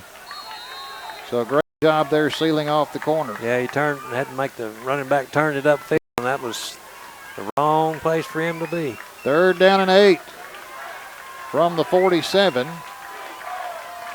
Crowd chanting defense. We need to stop here. I'd watch Washington here. He's going back to pass, though. Rush is on, and they're going to have him. He's going to throw, but has a man at the 40, the 35, down to the 30. The first down. They had him. He was spinning going down and threw it to Youngblood, who caught it for a first down at the 30. After making his way to the 30, called at the 29-yard Wow. line. Had him, and he was going down. Yeah. Cameron Bland was on the tackle there. They're going to say the 29-yard line, so it's first and 10. Yeah, he was on his way down and Yep. made an outstanding pass there. Had a man open. Washington. Bruins look like they're coming after him. He's going to try to run it himself, and he gets a couple. Almost looked like the ball came out for a second, but he got a couple of yards from the 29 down to the 26. They're going to give him 3. Will Hart on the tackle. Second down and 7 from the Bruin 26. I'm telling you, this defense, good thing we don't have painted end zones, or they'd have paint on their heels. They've been back there all night long. I know it. Washington with the running back to his right, Porter on second down and 7. Takes a snap, looks to pass, throws left, has a man out of the backfield. He's at the 25, still fighting, down to the 20. He's going to be just a little bit shy of a first down. At the 20, need to get to the 19 for a first down. So here comes a big third down and a yard. Blake Titus was on the tackle there, I think, along with Peyton Titus. Well, Washington on 3rd and 1. He may keep this one himself up the middle. Shotgun formation. Now the play is called in. Waiting the snap. He's going to try to run it, and he's going to be turned back. It's going to depend on where they spot it. I think he got the first down, but let's see where they spot it. It's going to be close. This is going to be close. We got a flag on the play, Jay. Oh, illegal shift on the offense. They had 2 guys moving at the same time. So this is going to back it up anyway. From the 20 back to the 25, just beyond the 25-yard line.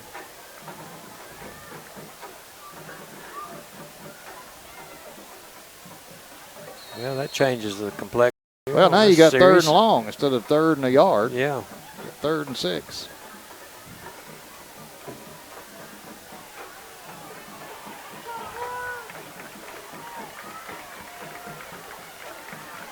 Here we go. Washington with the running back off to his right.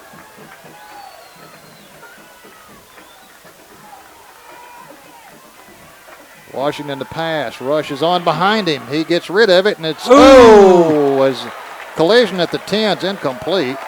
Sylvan Hills is wanting a penalty, but there was a collision at the 10-yard line right as the ball got there, and it goes incomplete. And now it's 4th down. Yeah, Mr. Zach David lowered the hammer. Was that Zach? Wow. That was Zach on Jamar Porter.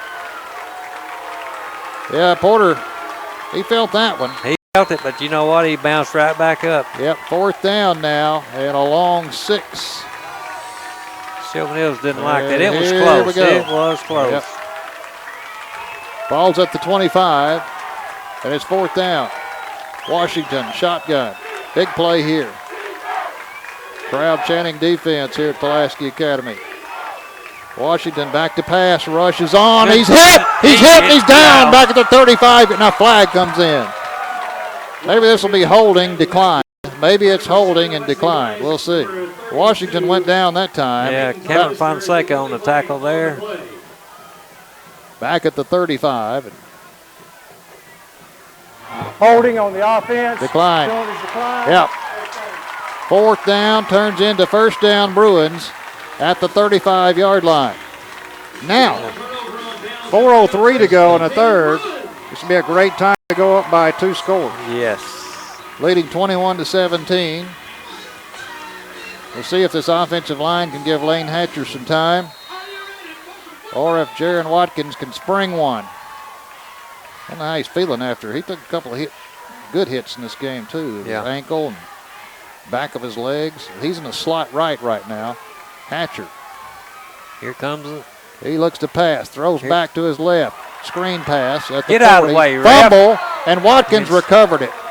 Watkins was in the right spot at the right time. Screen pass. Yeah, the official was in the middle of the field right there as the screen was developing. There was a fumble knocked out of the ball carrier's hands. Watkins recovered it, though. So a pickup, as it turns out, of about 7. That referee was right in the way. Yep. Hatcher now has Watkins to his right. They're resetting the offense. Hatcher has it, looks downfield, has time, throws, caught at the 50-yard line, knocked out of bounds. That's Brett Lynch.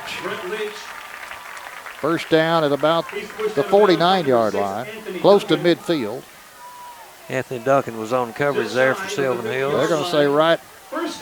Nose of the football is about 6 inches away from the 50-yard line. Now Watkins looks like he's going to take this snap. Now Hatcher's waiting. Let's see. Watkins takes it. He runs left. He's trying to get the corner. He's at the 45. He's at the 50, and he's going to be chased out of bounds on the Sylvan Hills sideline at about the 48. So he's going to pick up a couple, close to 3. Tell you what, this team has some speed. We talked about it. Anytime Jaron Watkins has trouble getting to the corner, you got some speed. You got some speed. That's true. Second down, and we'll call it 8. Hatcher by himself. Takes the snap. Looks downfield. Now steps up. Still looking. Dumps it off, and it's going to be caught by Watkins at the 35 to 30. Takes a hit. Keeps on ticking. He's down to about the 25-yard line. Cameron Flippo. He was one of them. There's made a tackle. A couple of other ones after Watkins made some good yardage down to the 25-yard line. First down, Bruins. I think one of our coaches upstairs is coming unhinged. That's usually where Coach Wood sits. And here's Hatcher on first down. Backs up to pass. Rush is on. He gets rid of it. Has a man out there, and it's going to be incomplete. Pass interference. Pass interference at about the 2-yard line. Ray Jackson was out there, but the defender had to turn around and grab him. The back judge made the call on that. And it was a good call. Yeah. At about the 2. Flag was on Darius Waddell. So that'll move it from the 25. Half the distance of the goal, so it should go down to about the 12.5. We'll mark it at the 14. I don't know how they got that, but ball was at a little beyond the 25. And I know I went to public school, but that should be the 12.5. It should. That's that new math, Jay. Yeah. That's all you can say. Here's Hatcher. Hands it off to Watkins. Finds a little bit of a crease down to about the 10-yard line. From the 14. Sylvan Hills saying fumble, but the official said no, he was down. So gain of about 4. Last player to get up there was Ty Compton, so he was probably on tackle. He's brought down by Ty Compton along with Dimitri Wilson. Dimitri Wilson was also on the stop.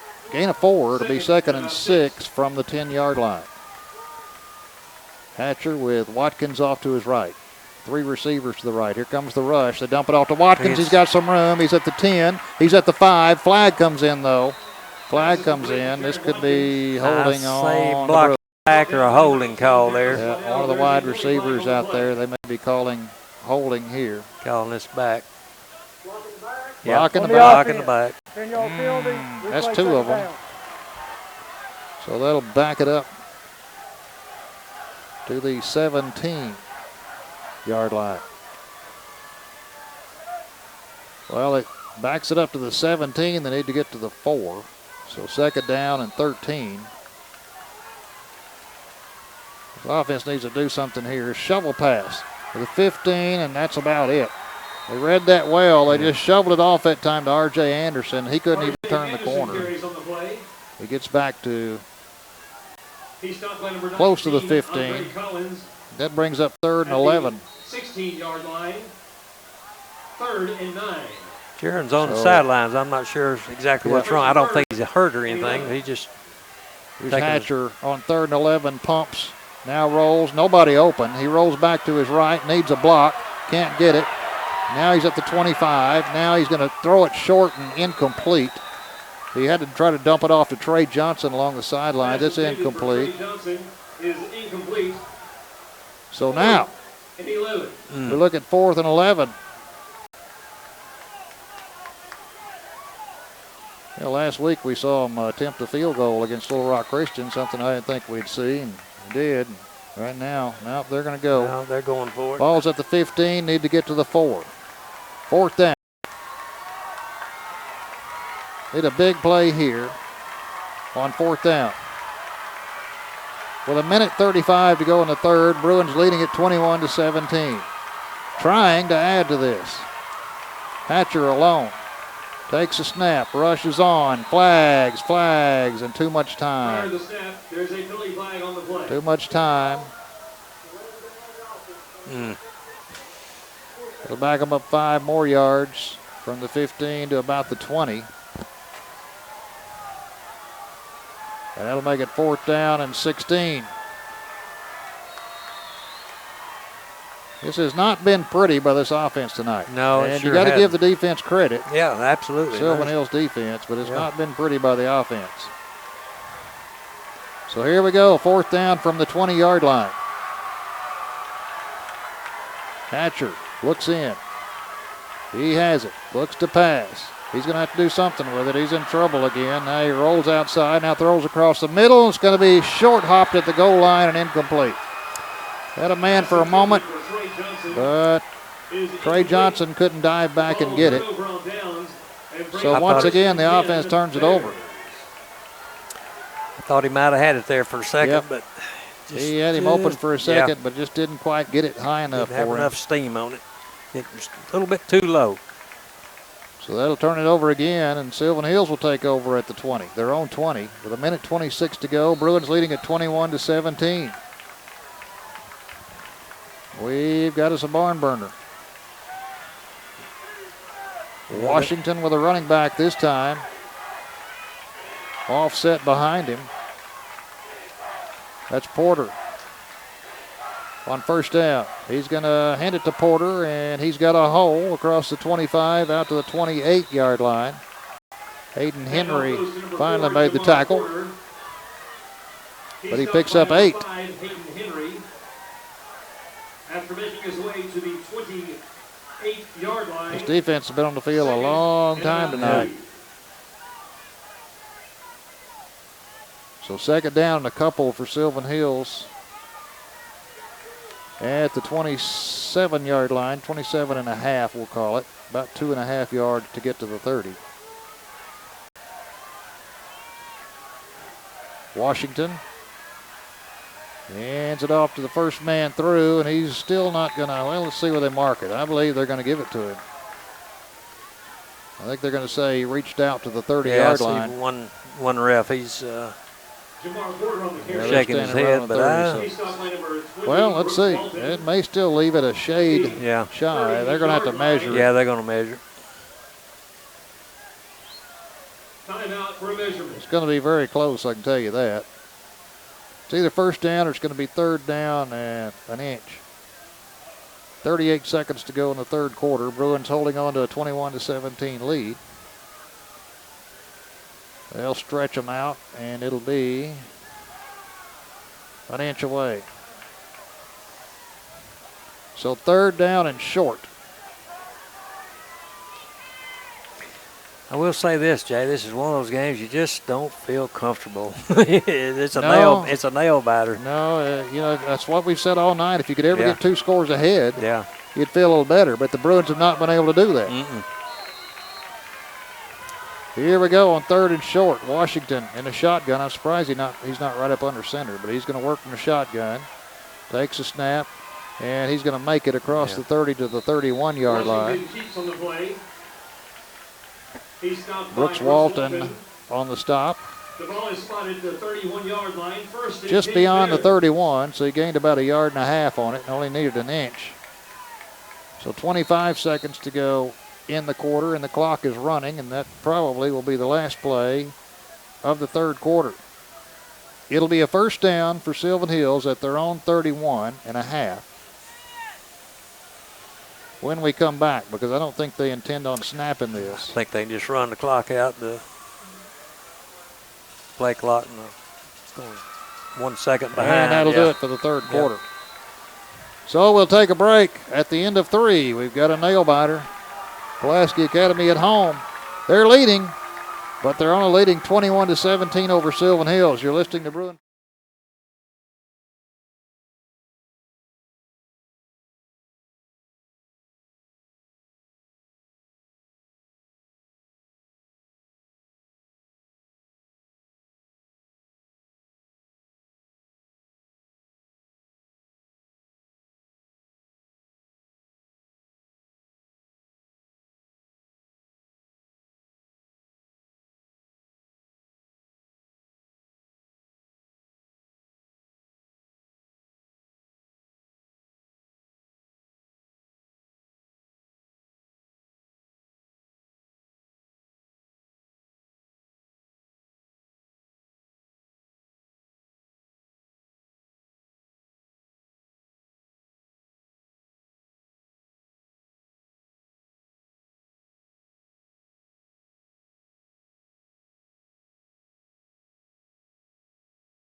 Takes the snap, looks to pass this time, has time, throws downfield. This one's up for grabs and overthrown at the 30.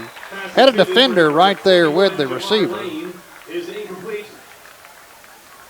Blake Titus, step for step with the receiver. Seemed like they're kind of picking on him tonight. Well, that one goes incomplete, so now it's 2nd and 10 from the 30, just shy of the 32-yard line.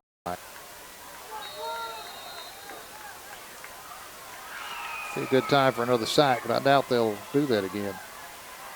Hatcher, Jared Watkins has run for 220. Oh, 11 out of 26. Hatcher for 221. Thank you, Brooksy. Here's Washington. He's going to try to keep it himself. He's going to be tripped up, but still making yards. The pile keeps moving across the 35, the 37, close to the 38. That was just a rugby scrum that time. They moved out to the 38. So it's going to be 3rd down and about 4. You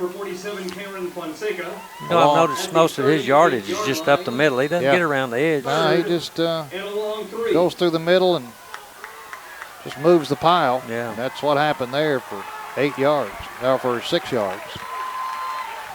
3rd down, about 4. Ball is at the 38. Need to get near the 42.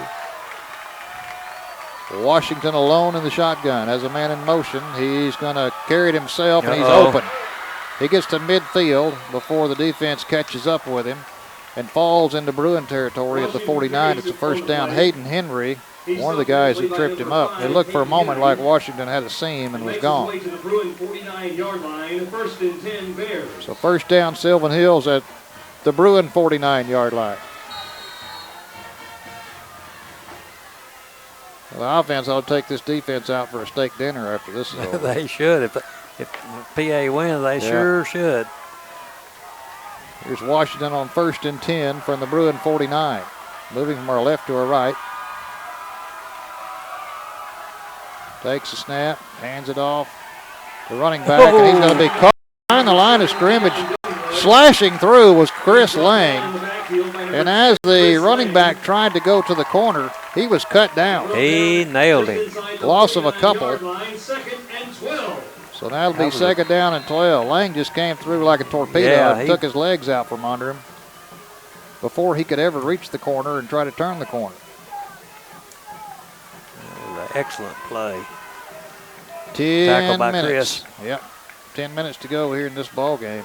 Bruins leading at 21-17. Washington on 2nd down and 12. Crowd chanting defense, and now a timeout, Sylvan Hills. Well, that could be costly later on. Bruins leading it by 4. We're under the 10-minute mark now in this ball game. This is the time of game where you start looking at possessions and you start looking at the clock. To me, looking across the field there at Sylvan Hills, their offense, their line looks a little tired, Jay. Well, they've been on the field more than Pulaski Academy's offense. I can tell you that. PA's offense has just not been clicking, and part of that goes to that defense for Sylvan Hills. They've been throwing different things at them. They've been harassing Hatcher. Yeah, those linebackers on every play, they're blitzing every play. They're not staying back. They're just coming. Yeah. And the defensive backs have been doing a good job of staying with the receivers. Yeah. So even when Hatcher has had time, there's a lot of times he didn't have anybody to throw to. Right. It's just good coverage sack. Defense playing lights out, covering our guys. 2nd down and 12. Sylvan Hills at their own 49. Washington, nobody back there with him on 2nd and long. Takes the snap. He's going to keep it himself, and he's going to be hit. Drives forward. Gets back to about midfield, but that's about it. He's hit by number 32, Peyton Titus, number 44, Will Osmond. Titus and Osmond combined for the tackle. So a gain of about a yard. It's 3rd and 11. Here's a big 3rd and 11 right here. You would think that Washington's going to try to pass the ball on 3rd and 11. In case you've just joined us, you've missed a dandy. This thing's been back and forth all night long. That's what you get when you get one team that's undefeated, another one 5-1. You're going to have an outstanding ball game. Washington to pass on third down. Throws. It's going to be dropped. Wouldn't really have mattered. He would have got a couple of yards on it, but the defenders were there. But he just dropped it, turned around. He couldn't pull it in, and now it's 4th and 11. And let's see what Coach Jim Withrow, his offense says we want to go for it, but do you take a chance in giving the ball up at midfield? Let's see. I don't think I would. Well, I don't know. Last time they snapped it over the punter's head. Well, that's the thought. And his defense has been doing pretty good all night long. Well, so maybe he will. Let's see. I'm going to vote on your side this time. Yep. They're going to go. You convinced me. From midfield, 4th and 11. A big play in this ball game. 4th and 11. Washington has a man in motion. He's going to look to pass. Rush is on. He's in trouble. He's in big trouble, and he's going to be sacked. He's going to be sacked back at the 37-yard line, and the Bruins will get great field position. Isaiah Woods was stalking him the whole time. And the Bruins come away with a huge defensive play. I bet now he wishes he would have punted. Yeah, if you had your do-overs, you know. Yeah, of course, they always say hindsight 20/20. Yeah. So first down Bruins. They're going to mark it just inside the 38-yard line of Sylvan Hills. Maybe that'll give the offense a little boost. We're going to tell here in just a second. Hatcher looking to pass. Throwing long down the left sideline. Overthrows his receiver at the 5-yard line. He was looking for Ray Jackson. Yeah. And just overthrew him. He just doesn't have much time. He has to launch that football and hope that somebody runs under it. Yeah. Because he just doesn't have much time. Second down and 10 from the 38. See if Coach Kelly can pull something out of his hat here. Here comes hand Jared. off to Watkins. Watkins running left, and they've got him cornered. Got him hemmed in. He's going to be knocked down at the 45-yard line. Yep, they had him hemmed in, and he couldn't reach the corner, and he's going to lose way back. I think the strong suit for him tonight would be up straight up the middle instead of trying to go around the end. You can't outrun. They're too fast. Yeah, you can't get to the corner on them. Yeah. And that marks it all the way back to the 46, and now you're looking at 3rd and 19. Here's Hatcher. Throws. Caught at the 40. Hook and lateral, and it's going to be fumbled. And let's see. Bruins got it. Bruins got it back at about the 42-yard line. Tried the old hook and lateral play, and the Bruins have it back at the 42, but now it's 4th down for the Bruins. Cameron Bland there. Yeah, Bland caught it and tried to pitch it back. Seth Martin, there's a fumble on the play, and is recovered by number 18. Well, I said let's see if Coach Kelly can pull something out of the hat. He can put that one back in there. Yeah. It didn't go so well. No, it didn't. Bruins leading at 21-17. They're facing a 4th down and 14. 2-yard line, full call to 43. 4th and 16. Hatcher back to pass. Rushes on. Pass over the middle. It's going to be caught at the 30, the 25, down to the 20, down to the 15-yard line. What a catch. A great catch by Brett Lynch. He had to go up in traffic, catch that. He knew he was going to take a hit. And that's a huge, huge play with 8 minutes to go in this game. What a catch by Brett Lynch. You know, that might have been a drive-saving catch. That could have been right there, yep. Here's Hatcher along the shotgun from the 15. Shovel pass to Watkins. He's inside the 10. He's inside, or he gets to the 5-yard line before he's knocked back. Let's see where they mark him. Going to mark him at the 6.5. Darius Waddell was on the tackle there for Sylvan Hills. So he picks up about 8.5. Second down and short. Hatcher with Watkins off to his left. Boy, what a big score this would be. Hatcher looks to pass. Looking left, nobody open. Scrambles back to the right. Now he throws in the end zone. It's knocked away, incomplete. Wow. I wish he'd have run it then. Yeah, I do too. Yeah, I do too.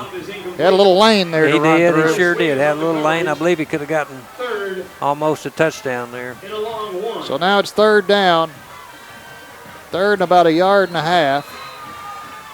Ball's at the 7. Need to get close to the 5 for a first down. Big play. Got two big plays coming up here. Yeah. Hopefully it only takes one. Here's Hatcher.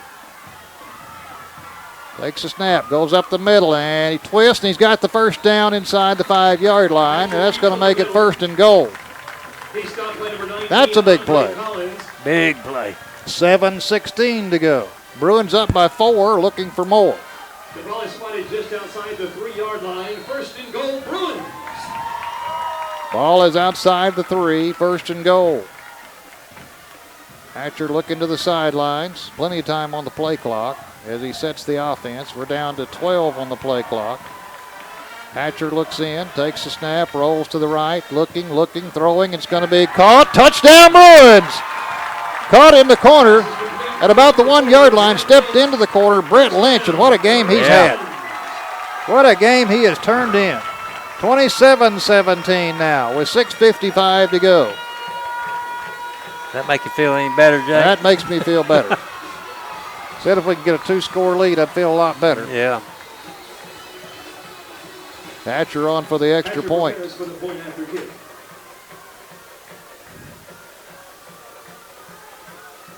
Got the snap. The kick is up, and the kick is good. All right. This baby's not over yet. 6:55 to go. We'll take a break. Our score, Pulaski Academy 28, Sylvan Hills 17.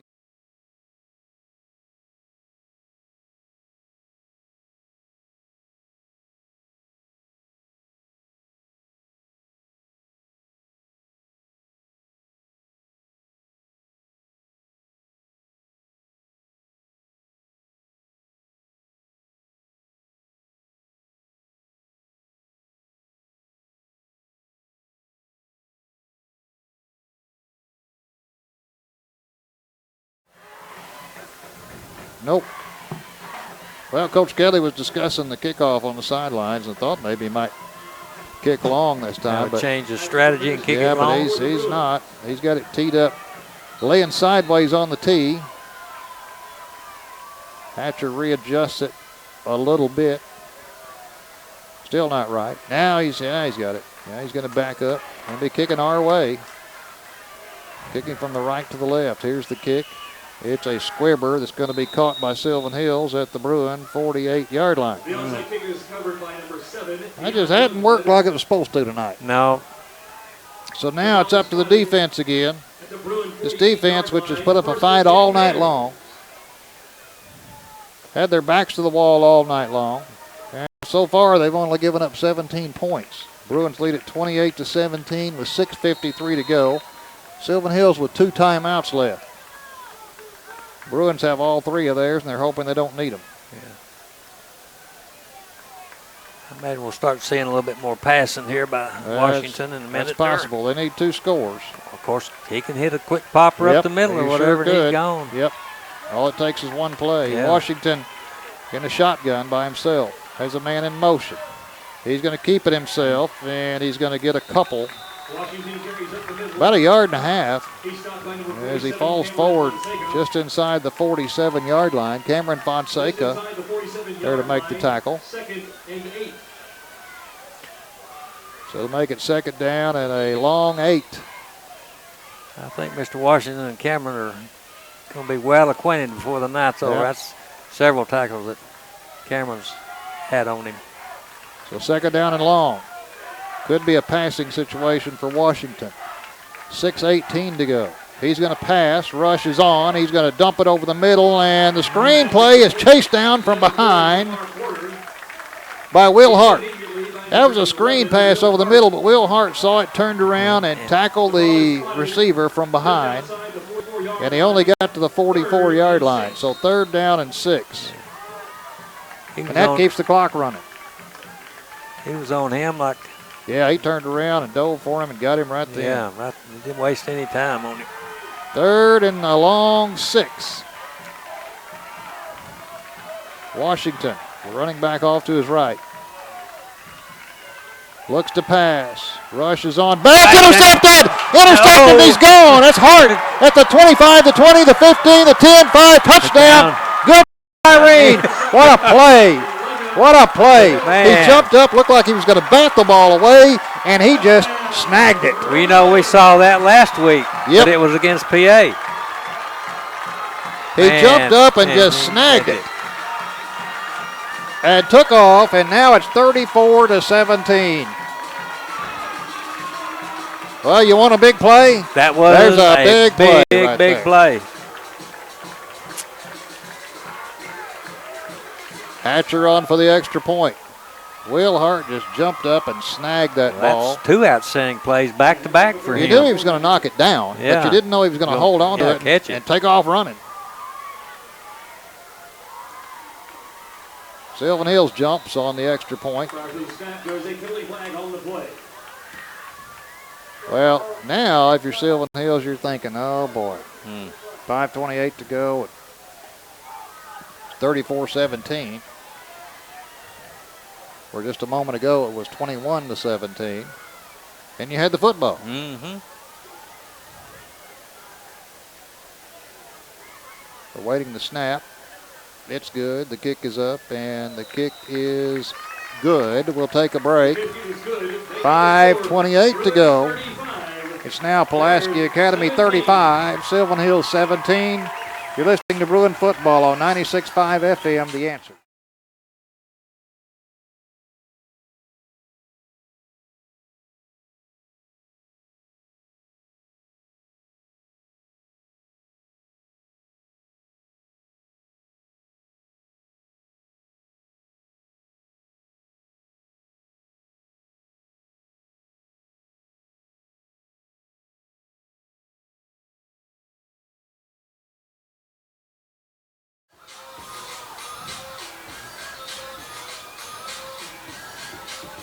Back at Pulaski Academy, let's go down to the field. Rick David. Rick, that kind of changed things around a little bit. Oh, yeah, the energy on the sidelines is much different. One thing that was noted is the really slow windup that the quarterback had for Sylvan Hills. Yep. And it was noted by the coaches, and Will Hart took advantage of it right there. So the energy's really good. Defense is doing their thing this game. Coach Wood, he needs something after this game. No You're doubt. not kidding. What a job, Rick. Thank you very much. Yeah, this defense they've done a job. Uh-oh, Pulaski Academy is offsides on that kick. Somebody tried to hold up on the far side, but momentum caught them, and they went across the 40 before the ball was kicked. Tried to do a little misdirection kick there. And Boy, this defense, Brooks, I'm telling you, now they're going to kick it long, I think. They switched tees. You don't want to give Sylvan Hills the ball at the 45-yard line, so they're going to try to kick it long this time, I think. No, they're going to lay it down and do another onside, try a different type of onside kick. Yeah. There is one person back deep for Sylvan Hills at about the 22-yard line. And here we go. Here's the whistle. Hatcher tees it up. I'd kick it to their heads if he could. And here comes the kick. And that's kind of what they're... A longer squib kick, but it's picked up by Sylvan Hills, the 45. Mr. 21. At the 50, down to the 40, down to the 35. Bruins have him. He finally goes down at about the 33-yard line. Jamar Lane on the kickoff return there. So the Bruins have a 3-score lead By number 80, Robert Johnson. with 5:17 to go, and they need to chop some of this clock off. The ball is spotted at the 34-yard line. Give the game ball to the defense tonight, buddy, I'm telling you. Yeah, the defense will definitely deserve it. Yep. Well, that didn't turn out too good for us. Now the Bears have the football at the Bruin 34-yard line. 1st and 10, moving from left to the right. 5:17 to go, and the Bruins leading at 35-17. Washington, the quarterback, running back off to his right. Now a timeout call by Jim Withrow and the Bears, and I don't know if they have enough players out there. But that's their second time out. They only have one left. With 5:17 to go. Well, this game turned in a hurry as the defense stopped Sylvan Hills. The offense scored. And then the defense scored. So it went from 21-17 to 35-17. I'd say the momentum definitely turned in favor of the Bruins there real quick. Really quick, yep.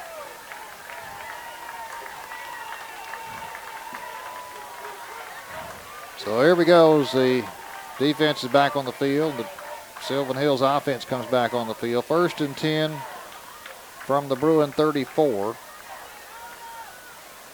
Washington has Porter off to his right on 1st down. But their big enemy right now is the clock.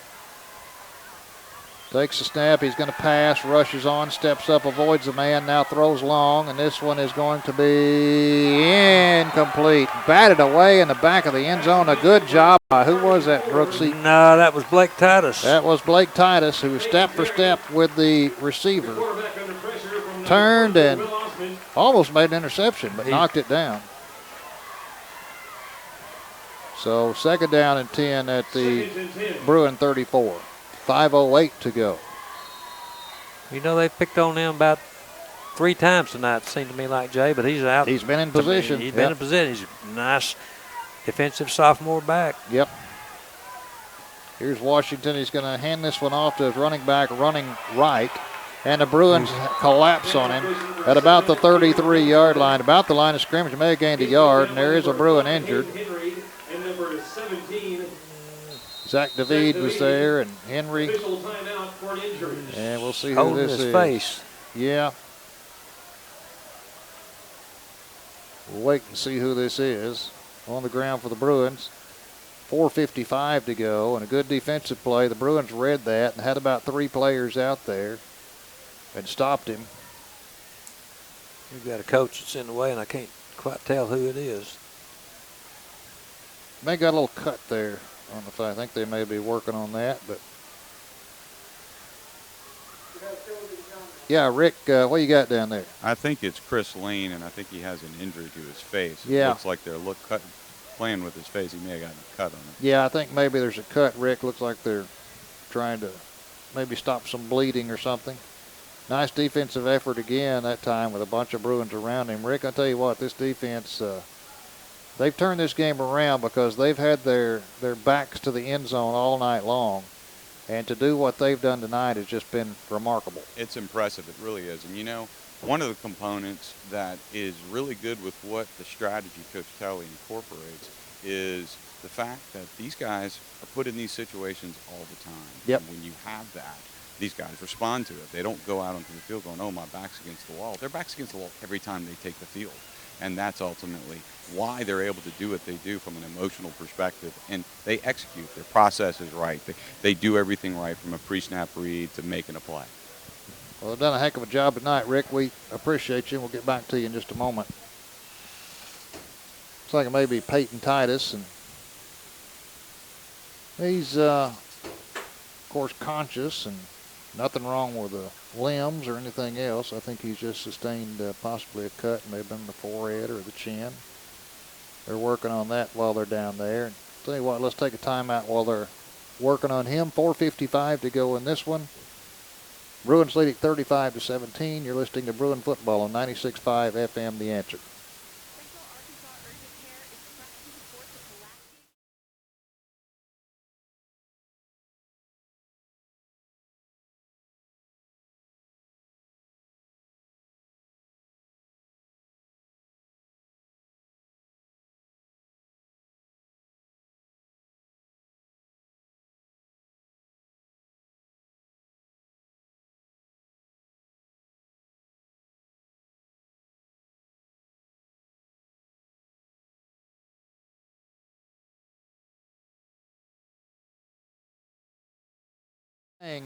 On the field, his mother went down to check on him. It looks like an injury to the mouth or chin area, and they got him off the field. And Coach Kelly's trying to explain it to some of the folks down there that he just probably got a cut there and had to be treated. All right, 3rd down and 9 for Sylvan Hills at the Bruin 34-yard line. Need to get to the inside the 24. Washington to pass, throws it long, up for grabs. Let's see, this is going to be somehow caught. I don't know if he pushed off back there in the end zone or what. The defender was there and went up for it, and all of a sudden Sylvan Hills came down with it with 4:27 to go. That was caught by Jamar Lane. Looked like the defender was right there on him. Blake Titus was right there on him. I don't know how that got to the receiver, but it did. So now they're going to look to go for two. 4:27 to go, and the Bruins leading at 35-23. They'll try to make this a 10-point game. Let's go down to Rick DeVede. Rick, you down there? Yeah, basically on that play, they chopped the middle linebacker coming up the middle in the blitz, and that's illegal, but they didn't call it right there. Gotcha. Well, now Sylvan Hills trying to get a play called in. Look at this. They're going to have to call a timeout because they were taking too much time. That's a big timeout. That's their last timeout. And they had to use it on a 2-point conversion with 4:27 to go. That's not very good clock management, is it? So they give up that final timeout. Bruins leading at 35-23 with 4:27 to go. And now they can't stop the clock when the Bruins get the football. Nope. Sure can't. Very costly. You know, we talked about that earlier. They were using some of those timeouts, and we said this could come back to bite them. Yeah, apparently. And now they have to use the third one because they can't get the 2-point conversion started in time. The clock was running down. They had to call a timeout, their third and final timeout. Well, they must have seen something in film. They're definitely picking on Blake over there on the left-hand side of the defense. I don't know whether we got fog or smoke. It's been coming across all night long. It's been pretty thick all night. It does look like. I'm going to say, you seen any fireworks? I certainly haven't. I mean, except on the field, you know, between the teams. But there goes a 2-point conversion. Washington with a running back off to his left. That's Jamar Porter. Takes the snap, rolls to his left. Now tries to throw it in the end zone. It's going to be intercepted in the end zone. Well, had a little redemption there by Blake. He's the one that intercepted it. All right. So that leaves it a 12-point lead with 4:27 to go. Bruins lead at 35-23. And now they'll try to get the ball back and milk some of this clock off. Sure, we'll definitely see an onside kick by Sylvan Hills. And the Bruins do practice that, of course, the onside kick. They have it, use it all the time, so their guys see it. So we'll see if they can just fall on this one. Don't want to give Sylvan Hills a new life.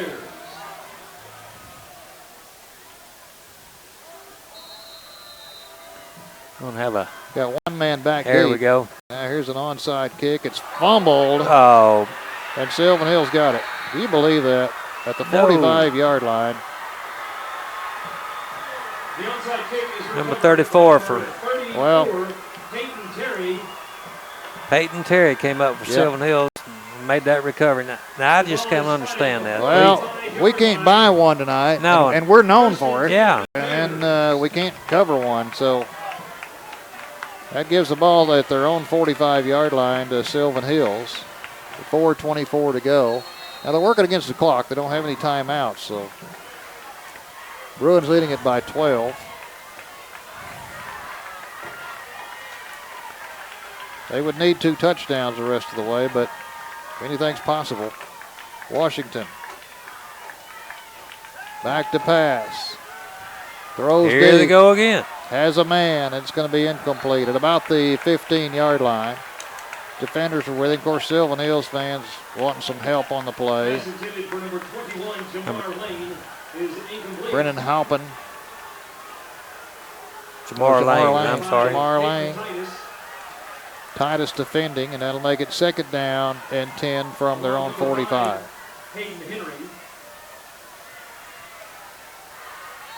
The ball is 45-yard line, 2nd and 10. 2nd down and 10. Bears moving from our left to our right. 4:17 to go. They're just about going to have to pass the ball. If they start running it, they're going to chew up too much time. Washington back to pass. Moves to his left. The rush is on. He's in trouble, and he has to just dump it out there. Incomplete. That's about the 4th time he's done that tonight. Just flung it out there. Washington under pressure from So that will stop the clock with 4:11 to go. Well, fortunately, if somebody was in the area, that would have been grounding. Yeah, he had Dalen Farrow, who was in the area. But the rush was on him, and he had to just dump it away. 3rd down and 10 now from their own 45.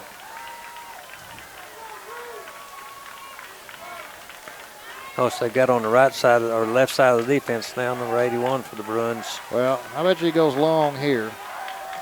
But Washington with a running back to his right. But he's in there probably to block. He is.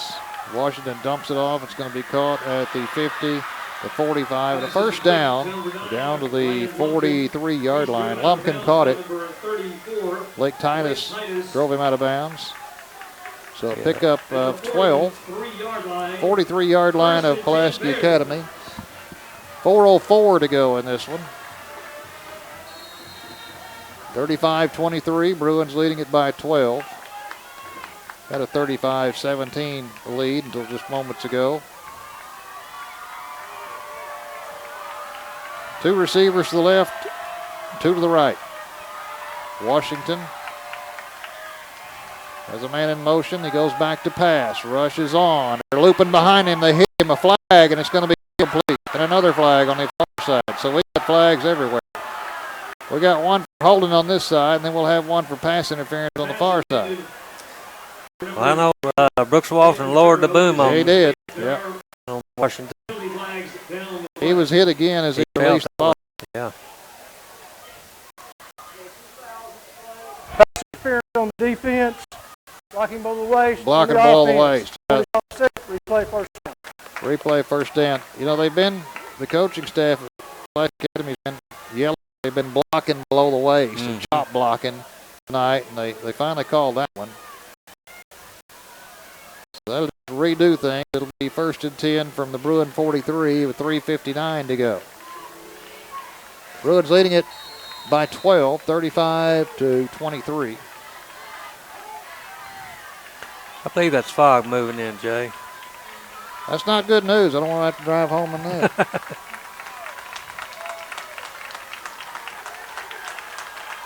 So here we go on 1st and 10 from the Bruin 43. Clock can't move fast enough. Washington back to pass. He pumps. He's in trouble. It gets away. Puts it grabs, and it's going to be caught at the 30, the 27. They have made some of the most incredible catches tonight. Really, they sure have. I don't know how, but they came up with that one at the 27, 26-yard line, and the guy that caught it, they got him listed at 5'8". I guarantee you he's not 5'4". Well, Cameron Bland was over there, and Cameron is, he's 6 feet. Yeah. He was on the coverage and made I the don't know how tackle. he caught. I don't know how they've caught about 4 or 5 of them. Well, I thought he wasn't going to get the pass off on that play. First down now from the Bruin 26. This time Washington's going to keep it, and they're going to have him as he gets inside the 25 to the 24. Hey, we'll trade a couple of 3 yards to run that clock. 3:25 to go. And he's slow getting up, so that helps us even more. Cameron Fonseca and Isaiah Woods on the tackle there. Not in any hurry. 3:15 to go. 2nd down and 7 after a gain of 3. Ball's at the Bruins 23. Washington taking his time. Looks to pass. Rush is on. He throws it out there, and this one's going to be knocked away, nearly intercepted at about the 3-yard line. Yeah, Cameron Bland made an excellent play on that one, knocked the ball out. Thought he was going to one-hand that one for a minute and bring it in, but couldn't quite do it. 2:54 to go. It's 3rd down and 8 from the Bruin 23. Bruins up 35-23. Sylvan Hills out of timeouts.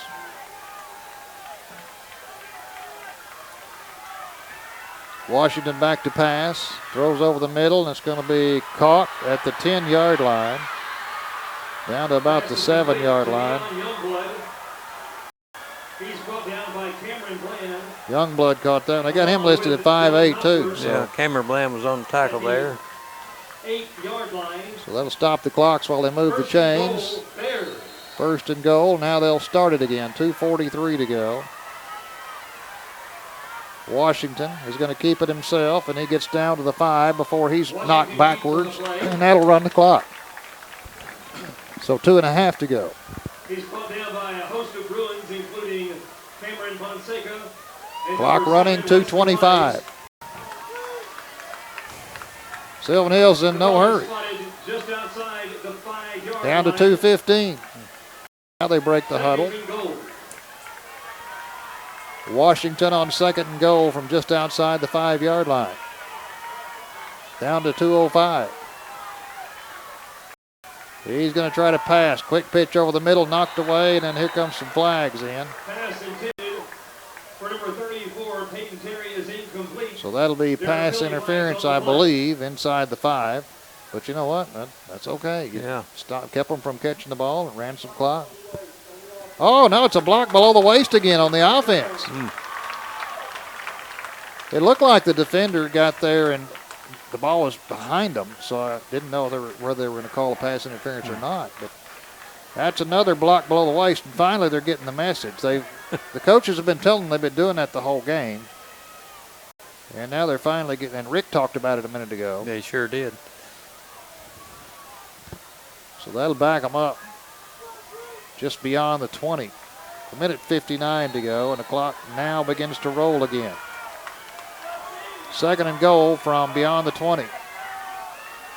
There's 2 men in motion again. Can't do that. There's a flag, so this will go for naught. Here's a pass up in the air. It's going to be intercepted. Brought back out to the 3, the 4-yard line, so we'll decline that penalty and take the interception. Right. They had 2 men moving at the same time, and the flags came in.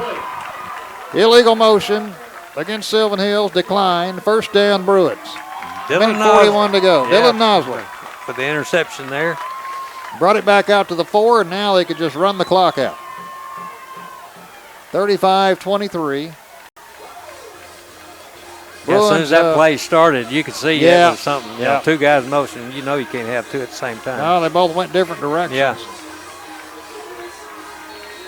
So now the Bruins need to run this clock off, and then they can go to 4-0 in conference play and drop Sylvan Hills to 3-1 in conference play.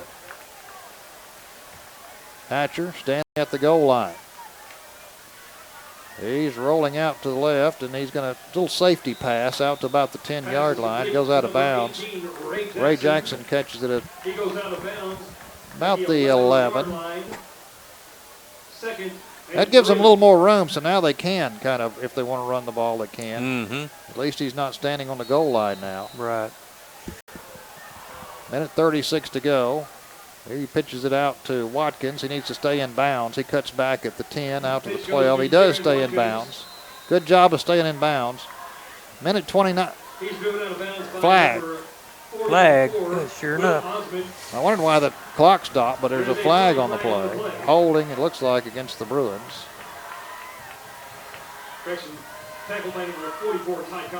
Holding on the offense. Penalty decline. 3rd down. Well, what a time to get a holding penalty. Minute 29 to go. Ball's just beyond the 12-yard line. Yeah, and it's 3rd down. That stopped the clock. Yep. Now they'll start it, and you look for Lane Hatcher to use this time. He's got 20 left on the play clock. But it looks like he's going to snap it. He doesn't. Rolls to the left, looking, throws downfield, has a man loose, and this ball is caught at the 50 to the 48-yard line. Trey Johnson. That will do it. In the game. Man. He had Johnson streaking down the left sidelines, and it was just a matter of whether he could get the ball to him or not. And he did, right over the defender's hands. Yeah, Trey Johnson came down with it. Fred Mackey was on the coverage there, but he was about 5 yards out of position on that one. Finally, so that'll run the clock now with 1:11 after the chains are set. You're going to get probably a kneel down here. I believe they're in the victory formation now. Looks like it. Hatcher waits, looks at the clock. Coach Kelly's telling him, watch that play clock. He gets it and kneels down. We're down to 53 seconds. They'll have to run one more. You know, instead of just automatically taking a knee, wait till they come on across. Run a few more seconds. Of course, I think the game's over anyway. But yeah, one more play.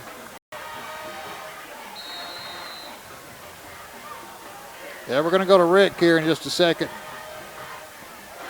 He's going to try to grab Coach Kelly. We're down to 27 seconds, 26. Now they can run the play without any problems. 20 seconds. Here's a snap. Hatcher goes down to a knee, and that's it. 13, 12, 11. That's a game. Bruins have gone to 4-0 in conference play. Sylvan Hills will drop to 3-1 in conference play with a 35-23 win. A hard-fought win. There's no doubt about that. Absolutely. That was a hard-fought win there, Jay. We're down there with Rick DeVete. I know he's waiting to see if he can talk to Coach Kelly. Everyone, please drive home safely and drive safely. Well, I believe in the second half, the defense held up their end of the bargain, and the offense played a lot better too, I think, compared to the first half. Yeah, there's no doubt about that. The defense did a great job. And Rick's over there trying to get Coach Kelly right now. He's talking to the coaching staff at Sylvan Hills, taking their hands. We'll be with Rick in just a moment, I think. Rick's letting him talk to the coaches on the other staff. Be interesting to see what Coach Kelly says about this, because I know he was a little bit upset at halftime. Yeah.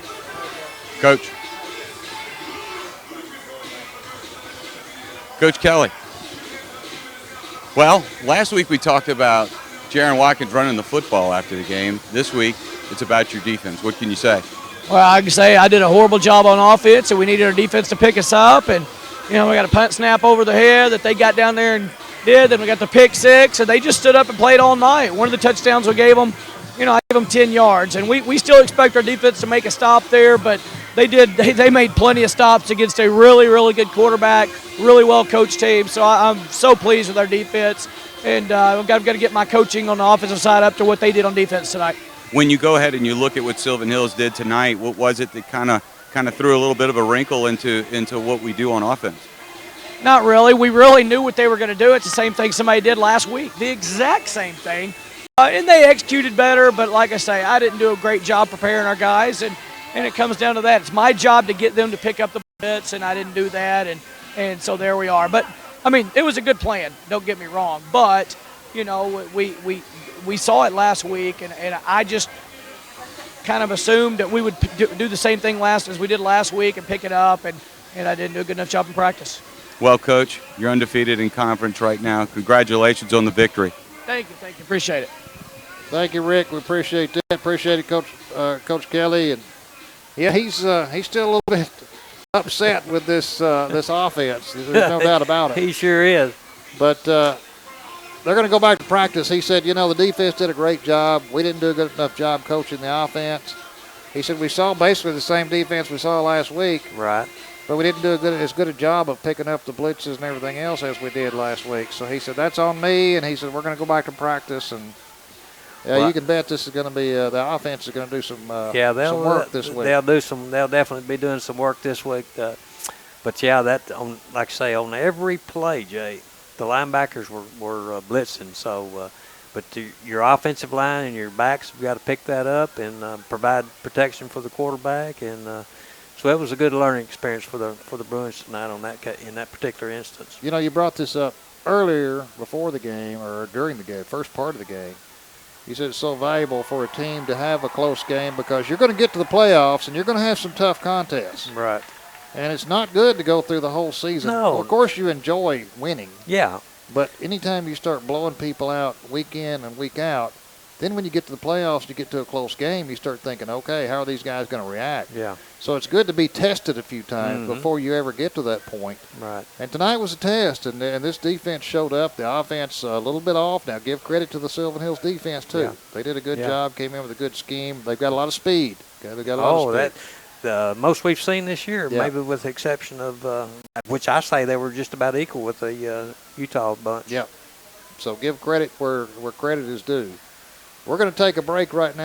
Right back to kind of finish things off. Our final here from Pulaski Academy. The Bruins win it 35-23. Listening to Bruin football on 96.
Well, Brooks, we can make it now a 45-game conference winning streak as the Bruins get by this one tonight, 35-23.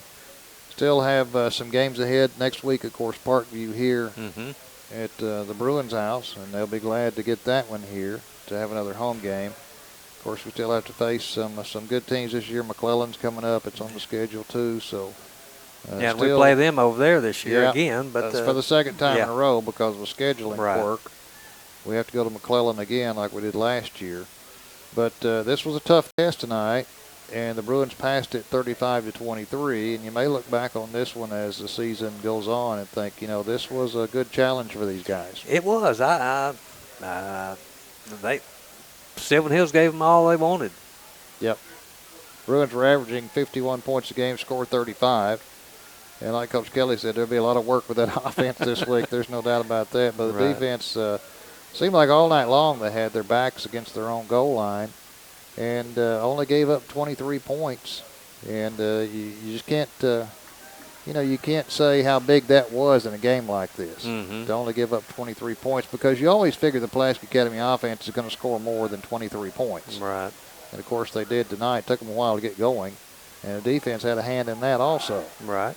But a good all-around effort. And the big story is, you can throw all these stats out the window. The big stat is the Bruins are 4-0 in conference play. Right. Sylvan Hills goes to 3-1 in conference play. So both teams are now 6-1 on the season. And this Sylvan Hills team, they're bound for the playoffs, and they're going to make some waves in the playoffs they too. Sure I will. guarantee you. With the team speed they have, they could play with anybody. So we've got more than just one or two teams in this conference that are going to, I think, make a good show in the playoffs. Right. But next week we'll be back here against Little Rock Parkview here at home for the Bruins. And I hope you join us then. Should be another good ball game. Tonight, the final, Pulaski Academy wins it 35-23 here at home against Sylvan Hills in a 5A Central showdown. We'll see you next week. You've been listening to